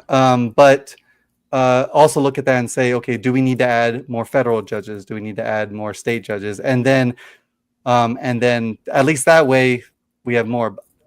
But one thing I do get wary on a little bit, which I don't always like, I don't know. I'm wary on it just because the legislative branch is the only one holding any kind of line right now. Is if say for example we did that tomorrow and like we expanded the Supreme Court to 13, right? Yeah, well, but let's just say we did, right? Hypothetical, Yeah. purely. Well, the person who appoints the Supreme Court is the president. So, and now, granted, we've seen dissent among the Supreme Court already, where Rogers and Amy Coney Barrett have flipped to the other side because they want to follow the Constitution instead of bow down to their overlord. But I worry that if he's allowed to do that, then he'll pick even worse judges who won't do that, right? And so that is a fear, but I do think on a ethical point, we probably should have more based upon what we've talked about. One of the things that Biden made it a priority to do that I think he doesn't get much credit for is that he worked to appoint and fill a lot of vacant judiciary posts to get as many in as possible before the election, before it went either way. So that it's not just that we could expand a number of these courts and judges. There's a lot of vacant bench seats right now just because we haven't gone through, Congress has not gone through the process of appointing people to fill those existing roles. And even before we start expanding things, that's something that can be looked at and adjusted. And that's something that, I mean, ultimately the nominations come out of the executive branch, but Congress has much more control over the pruning down of the list of judges and choosing who's going to actually be put up for nomination through the Judiciary Committee's work. So that is unlike the Supreme Court, where the president makes a selection. It's that judge who's going to go through the whole process. The other lower courts are a place where Congress does have a lot of authority that they can exert in order to shape the courts that handle 99% of all the court cases that actually go on. It's fairly uncommon for a case to actually get up to the Supreme Court. Even now with some of the ones with Trump, like the Supreme Court, I believe it was yesterday, just rejected 2 cases that would have vastly expanded gun rights by striking down rules against restrictions on assault-style weapons, in case against Maryland's ban. And I can't remember the second one. It was something in the same vein. But the Supreme Court was just, we don't have time to hear this. We're deferring it to the lower court. We might revisit this at a later time with another case, but they can only get through so many cases. Yeah, and the Supreme Court, when they make, the U.S. Supreme Court, when they make decisions, it's normally a long process. These are 70, 80-year-olds who have a lifetime appointment. They're not trying to do all these, they want to take the big cases and deliberate on those for weeks and walk around and talk to their friends and figure out how they're going to litigate big cases like that. You're right. It's the states doing the real impactful work, not really the Supreme Court, right? And so I would agree that we need to certainly fill those benches in the states first, because the states are obviously I think that the first line of defense, and they're the ones doing the nationwide injunctions that they want to try and take away in the big beautiful bill, because they're allowed to do those, And I could be wrong, because again, I'm not too familiar with the legislative part of it, but I want to say that the Supreme Court judges are elected and not assigned, but I could be wrong about that. Supreme Court judges are appointed and then voted on by the Senate. Okay. Judges at the state level for state Supreme Courts are elected. They are elected. Yeah, that's what I thought, because I remember there was a huge, and finally it came to an end. I think finally, and I forget the It was Wisconsin. It was the one Elon went to. Then it said the country was going to end if the MAGA guy didn't win, and he got smoked. So there's that one, but then there's also the North Carolina one where, and I forget her name, where they were in legislation, or litigation rather, about a difference of 400 and something votes between them. You're absolutely right. Because they wanted to get rid of 65,000 votes. Yeah, because the Republican lost, and he was like trying to reverse just the Democratic areas because he was claiming election fraud, and he was trying to like. He just wanted to reverse the ballots in the areas that were predominantly Yeah. African American. Yeah. It's weird. Black, Weird. Those were the yes. only ballots that were, for some reason, not valid. Yeah, Couldn't exactly. put my finger on what it is. It's just, for some reason, just those ballots. Just these streets right here. We just need to cut all of them out and just push them out because GOP doesn't think their voices matter. Yeah. I interrupted you, Tim. Were you saying something? Yeah, the North Carolina lawsuit thing was between like a judge seat or something. Yeah, it was. Yes, the judges, Supreme Court judge. Shit. That was the absolute worst. Allison Riggs. So okay, Allison Riggs. That's her name. Yeah. Mm-hmm. And the other guy was like Fuckbag McGee or something. He had Jefferson. That was his name. I swear to God, I don't remember his name, but I remember his face. He had. I know people use the phrase "he has a punchable face" a lot. This guy, like, if you look at his picture, like if you go look up that dispute and look at he's like punchable face. Yeah, that is all the if time. you look up punchable face in Webster's dictionary, it will have a picture of that motherfucker. Jefferson Griffin is his name. He's got a punchable name. Yeah, Jefferson has a cartoon name, elbowable face, and he was just the grossest. But North Carolina is now the grossest. They have turned themselves into a experiment. How much can we fuck over every single voter at the cost of for our own gain, right? Yeah. They took away most of the powers of the governor and gave it to the auditor over there because that's the only seat that the Democrats didn't win in the last election. It's gross and flagrant. But you know what I love about you, Aiden?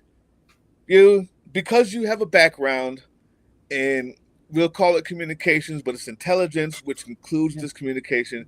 You have an understanding of how to say things. And if there's a way that I could be your anger translator, I'm up for the job.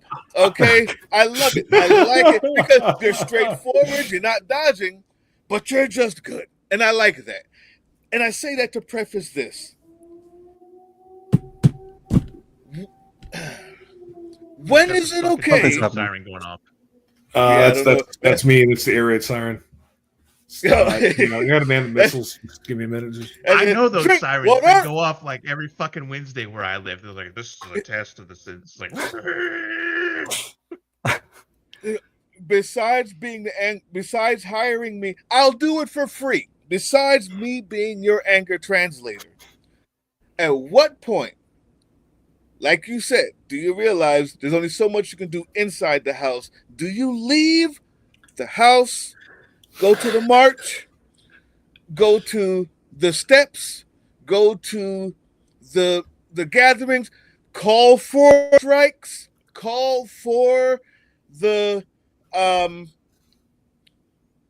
general strikes? I only heard a few people say it in Oregon, which is a political death trap usually, but now I think because they see the moment that we're in and the people haven't stopped emailing and calling and being out in the streets, even they're calling for it. At what point do we take the fight from the house to outside the house in the best way possible? And I will easily translate it for you after you say it in the correct way. Okay, so when you say, I just need a clarification. When you say take it out of the house, you mean like to the Senate, you mean to the presidency, you mean... Take it from outside of that building to the people. Now, okay. You mean physically. Okay. Physically. Yeah. Yes. No, yeah, I don't even see why there is an at what point we should be doing that anyway. Just because if I'm elected in 2026, just because I would be a congresswoman does not mean I can't go to protest or I can't I'm still a citizen. federal they do. like yeah exactly, and they do like AOC and Bernie Sanders did their tour. Jasmine Crockett regularly goes on the news to speak truth about Donald Trump because no one else will say it. Like so. Why? There's no reason that I would ever. There's never a point where I would have at what point, because I would be doing that anyway. I would be going to those anyway. Like I do right now. I go to the protests. Every 2 weeks I'm protesting in Arizona in Cochise County. I go to all these different events, and I'm not there as a Congress or as a candidate. Like I do say like I'm a candidate, but I'm there to support the protest and the movement. And I'm there with them because I'm struggling with them just like they are. Love it. Okay. Now so you said that you were going to why translate it, so I'm about to. Why is Jasmine Crockett the only person who can go on TV and say Marjorie Taylor Greene can't fucking read? The guy right. can't put on his the guy Donald Trump inside can't the read, White House can't read, and he can't put on his own fucking makeup.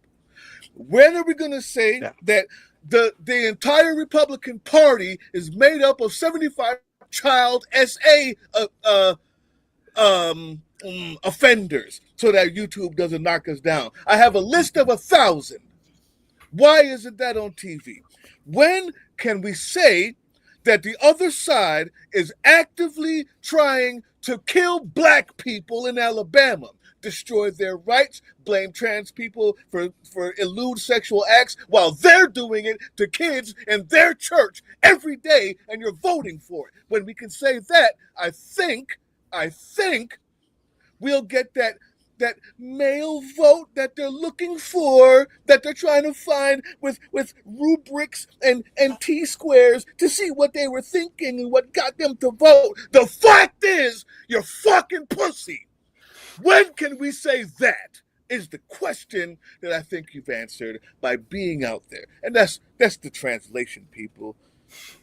Anybody else? You can easily respond if you'd like. If you'd so dare. okay. Yeah, no. First of all, I like your response, and I love the passion that you have. And you're already right. Like we should be saying these things. I think I saw recently some of the criticism that now Fox News has put on Jasmine Crockett is now they're saying they're bringing back up again when she called the Texas governor wheelie or something. And it's like okay, yeah. Governor Hot Wheels. It's like okay, get over yourself. Okay, yeah. Guess what? She made a joke, right? And so of course they're gonna spin it as that she's making fun of disabled people. But it's like how I under Trump. Do what? Have they heard him speak? I mean, yeah, exactly. And that's like a weird hill to die on.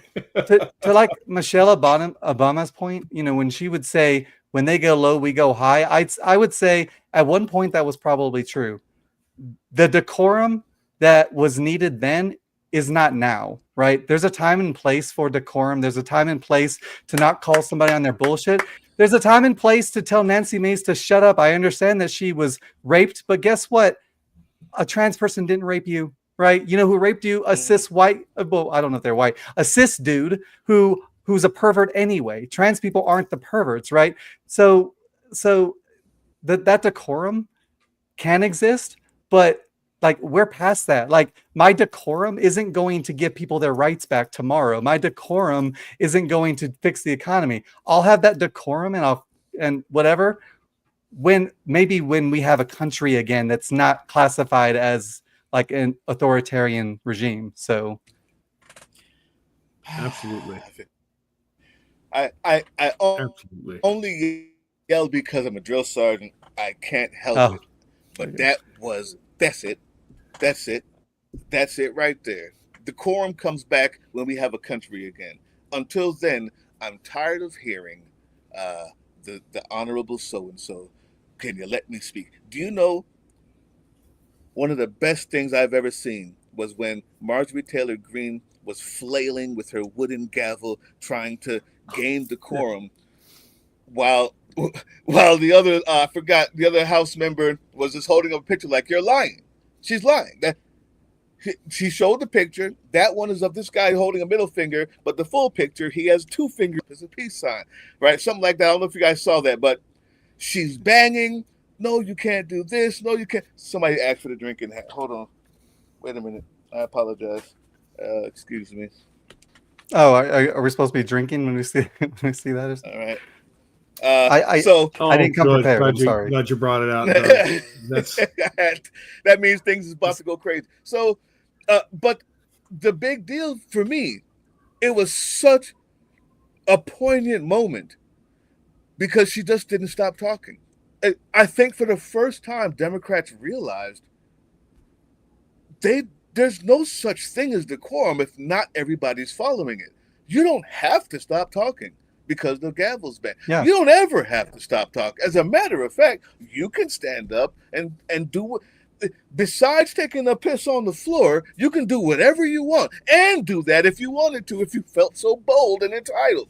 But whatever you could do it. We're holding back and honoring rules. For what? Yeah, because they have a different rule book. I think that if whenever they have a different rule book, I think that there should be 15 senators or 15 House Democrats that go into every hearing that say to themselves, may I have this time, and then just go and just pass it on and never let them talk. Make their life a living hell. Make them have to go to bed mad and wake up hating to come to work because they know when they get there, they're going to only find belligerence and Lucy until we get a country back. That's what I think we should be doing. Now, it's hard to say that because I'm not running for office. But at some point, that's just what I think. At some point, there has to be an opposition. No, you're absolutely right. You're absolutely right. And I have this air of like speaking like I guess eloquently and a lot, but I'm probably 19 years in the Army, enlisted, E7. I'm very foul mouthed, and it'll probably come up a lot. I'm surprised I haven't done it here as much as I've already have. But I've been your like, anger translator. Exactly, yeah. But I'll give you an example of and you guys kind of see it sometimes if you read my YouTube comments, but this last time, right, when the stupid ass bill was passed, right, and I decided to listen to Hakeem Jeffries, right, and I'll be honest, I haven't seen him as a leader since he's been one, but I literally sent an email because they don't answer like phones. It's insanely hard to get a hold of a congressperson. You would think it's easier. It's not. But I sent him an email because I don't live in his district, but he's the minority leader, so any Democrat or anybody can send him something. And I sent him an email saying basically that I wanted to applaud him for what he's doing, but I also said that because for the first time that I could tell, he actually showed some balls when the majority leader tried to cut him off, and he stopped him and said, "I don't work for you, sir." And then he said, "Every time you interrupt me, I'm going to add 15 minutes to my speech." And like, I wish more people would do shit like that because you're letting these people run all over you, and I like you're letting these people propose stupid ass bills like putting Trump's head on fucking Mount Rushmore or expunging his 34 felony counts for being a rapist, or the impeachment, it's like, so the previous 2 impeachments. So like they're over here actively doing things and then trying to use the rule book against Democrats because they know the Democrats are going to follow the rules. Well, Democrats need to not follow the rules anymore or use the rules to their advantage. One or the other, or both. I like that. Yeah, or both. 100%. Yeah, I never heard that. That made me feel good inside. I felt warm and fuzzy when you said, "If you interrupt me again, I'm going to add 15 minutes to my speech." I can go to bed now. This is great. This is awesome. Yeah. Now senators have no limit on debate time. Like they could talk forever. That's why you see like them go on like 30 hour long rants or whatever. And I don't know all the rules on the House time, but I want to say during the entire hearing they only get like a certain amount of time or something. I don't know, or like every time they speak they only get like 5 minutes or something, and then like they can pass the time off to other people. So I don't know all the ins and outs of the rules because I'm not like in there, but that'll be like an easy adjustment. But whatever the rules are, they can just abuse the rules then. Yes, abuse the rules or don't follow them. I mean, don't follow them. Yeah.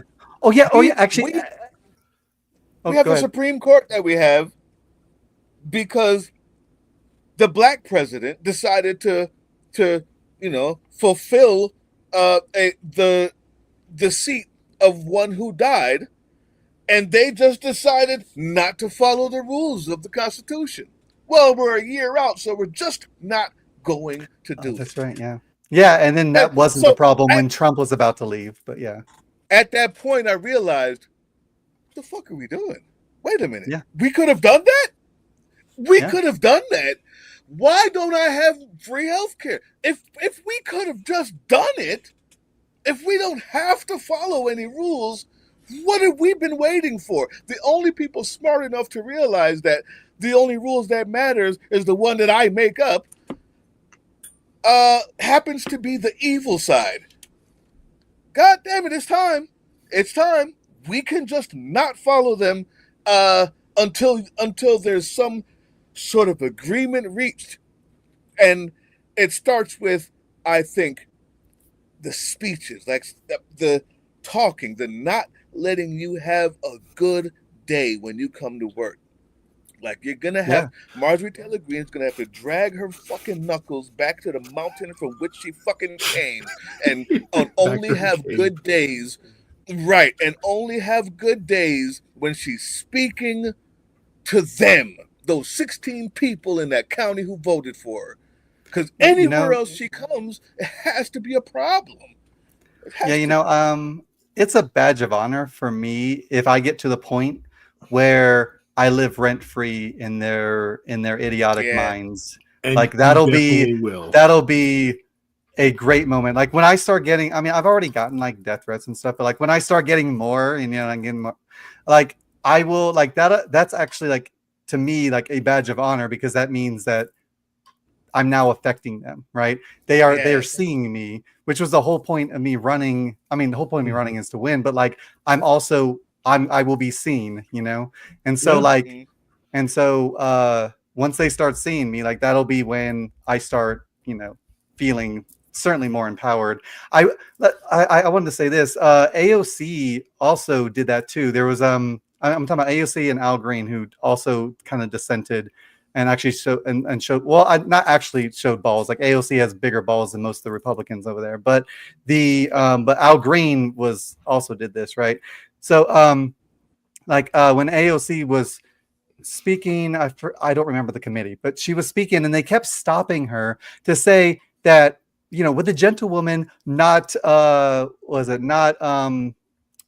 to the American people and address the other person. I think they were debating something. There's a rule in the House that you don't talk directly at the other person. Like you don't direct your remarks to another person who's on the thing. You have to direct it to the chair.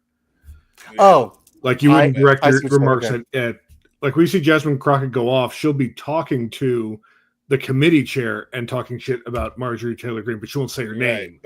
But she'll be talking shit to the chair. That's the system they have. I was to call somebody a bad built butch by yes, exactly it. She says it to the chair, it's fine. She says it to the other person, she's in violation. Okay, well, yeah, in this term, I guess she wasn't quote addressing. Then she wasn't addressing another congressperson. She was addressing the American people, is what he was saying. So like the cameras were there, and she was looking at the American people, and that's what he had issue with.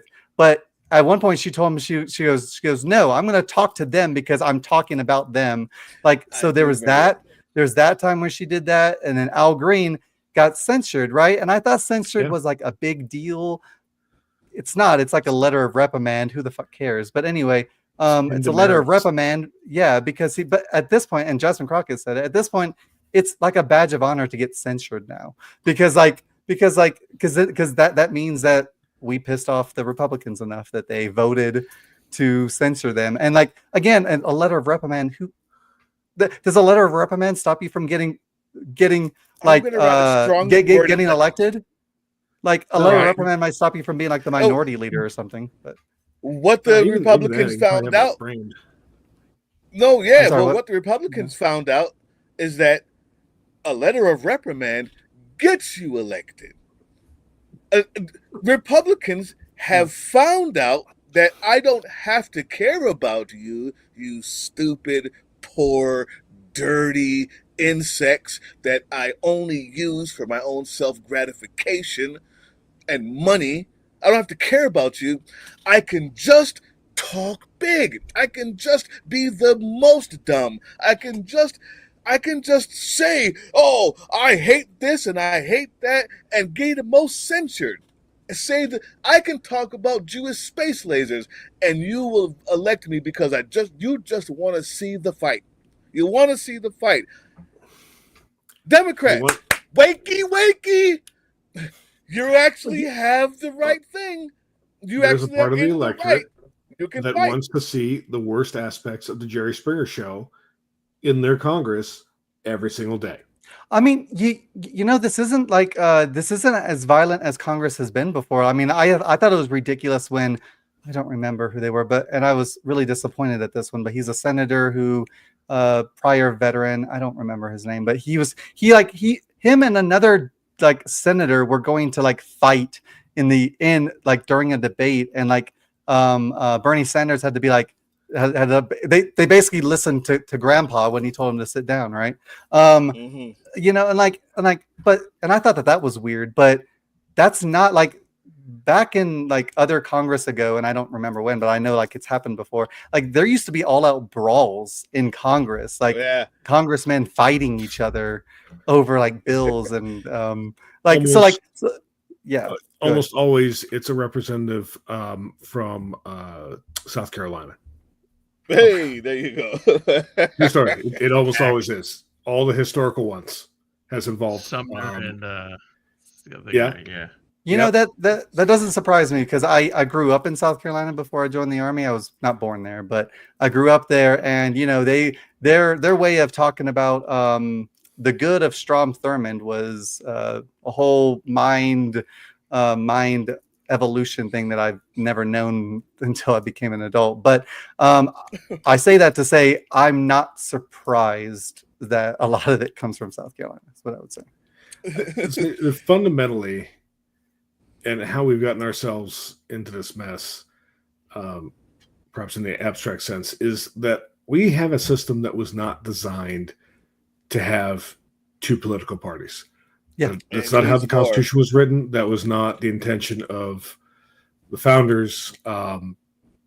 Jefferson and Adams, in particular, went back and forth on a number of ideas, but they never, for all their brilliance, and I do think in reading their writings, they're both brilliant men. That obviously they got some things wrong, but they never thought that the U.S. would organize into a polar political party alignment. And you can see from the rules that are set up, it was never intended to be that way because it breaks with like this. It's open for abuse. We talk about just ignoring the rules, and the rule enforcement and the rule mechanisms are all built around the idea that there wouldn't be two big coalitions controlling everything, and just who has one more vote is just going to slam the other one into non-existence. That there would be these, coalitions of smaller groups that would coalesce around different ideas or for different purposes, and in doing so, it would be kept fresh and an always changing document. We fucked that up pretty good. Yeah, no, like I've always been like I hate it when they say bipartisan, to be honest, because it implies that there's only two parties. Now, technically, it means two or more, but still, like, it implies that this is only two parties, and that's part of the other reason I didn't run as independent, because like Bernie Sanders can get elected as an independent, but that's because he already has a big name for himself, right? And so like I would have never had the resources to be able to run if I was something other than one of the big two, right? And Mhm. so like, and that is a problem. And I think if we can like limit funding, then that's going to automatically say, okay, well then maybe we can have more parties, and when we have more parties, things will become more. Well, it won't just be a you or us. It'll like you said, it'll speak to what you were talking about, and I think and I don't remember when it stopped. I learned it in American history, but I don't remember when it stopped. But I know that at one point we used to have more than two parties, and then at some point that eventually went away, but I don't remember when. But like, we used to have a lot more. We do technically have more. Well, yeah, like the Green what we Party and lack, stuff, but what we lack ultimately is a path to the presidency for more than two, and the main reason behind that is the electoral college. Yeah, because there's just not mathematical sense for multiple parties, smaller parties, to win any kind of meaningful thing. And also kind of the mindset of the smaller parties is, to try to run a presidential candidate every single time rather than focus on getting state or congressional representatives elected and build a power base that way. They just go for the gold every time. There's no incremental. If I hear one more freaking word from the Green Party, oh, no kidding, that decides to run every 4 years, take people's money and disappear, I would love to know where they are now. Face of fascism. Like, buying I'd love as many know magic crystals as they can. Where you've been. The Green Party is always. The Green Party is a good example of one that's always weird to me, because like I'll look at let's just take the most recent election for this seat that I'm going for right now. When I look at the most recent election, Kristen Ingle lost by like 1,800 votes or something like that, right? But the Green Party took like a good portion of that, and it's like, so I'm conflicted because I want there to be multiple parties. I don't want there just to be two. But at the same point is, if the other person can't, like if the third person can't win, then it's a way, then like I wonder if the Green Party wasn't there, would Christine have won?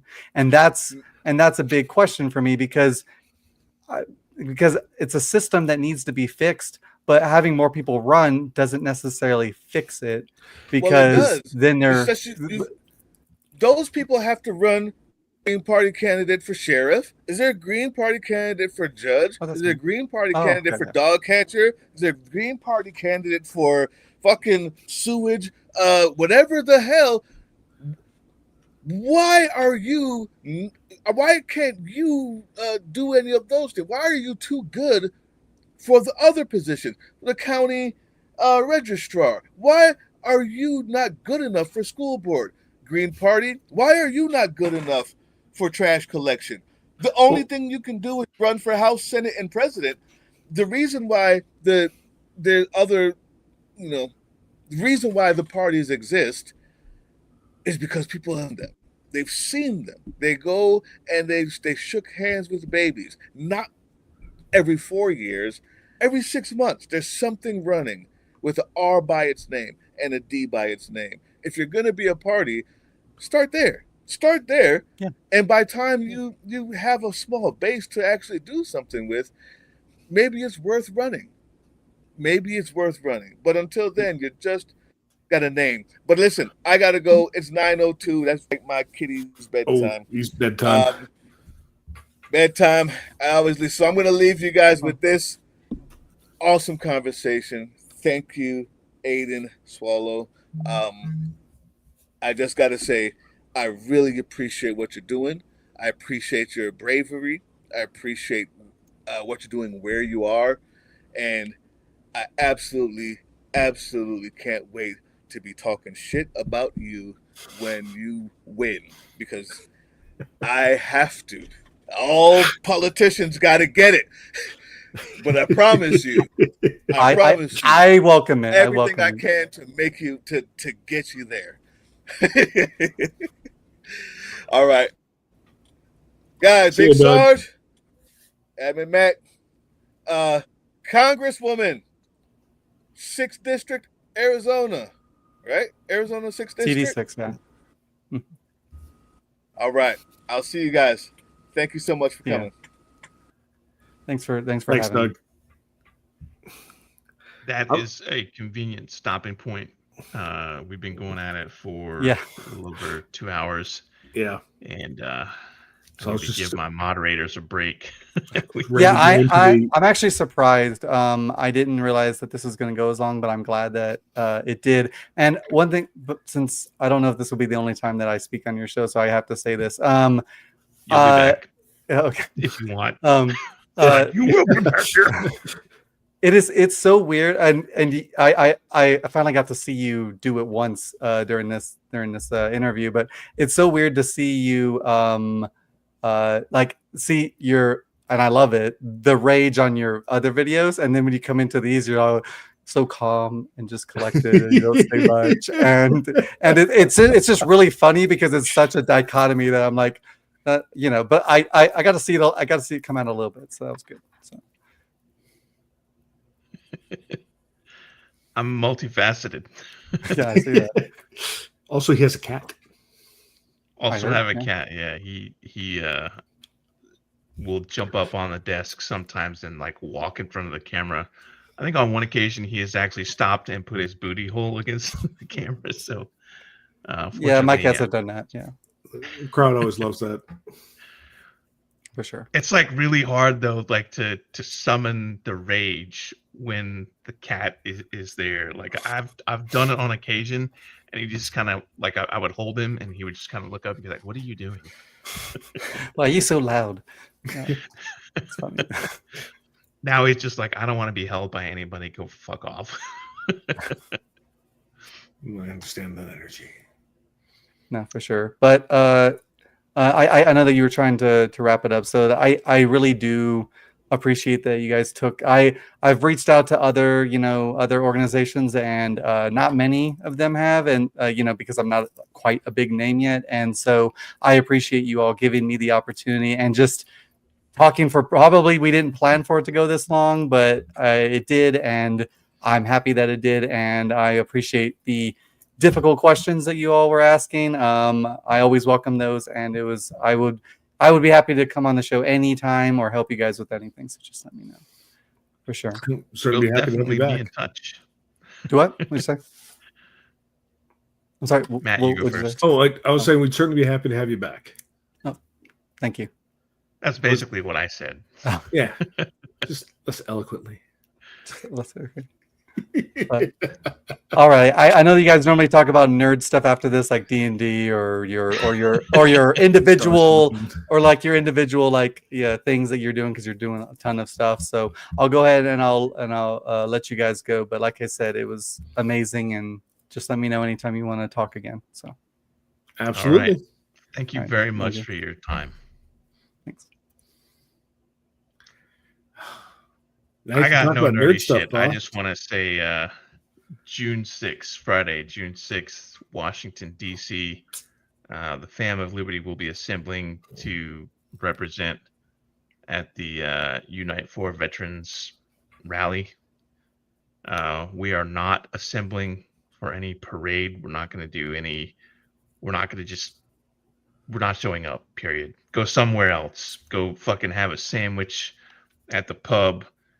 Go to your state capital and protest there. Tune in to the Pope's live stream or whatever, but don't fucking go to DC. Just stay the fuck out. And definitely don't show up dressed as a taco. Yeah. Because they'll be like, look at all these people in the crowd, even though it's like fucking 100,000 tacos. They'll be like, this is us. Some bullshit. So fuck it.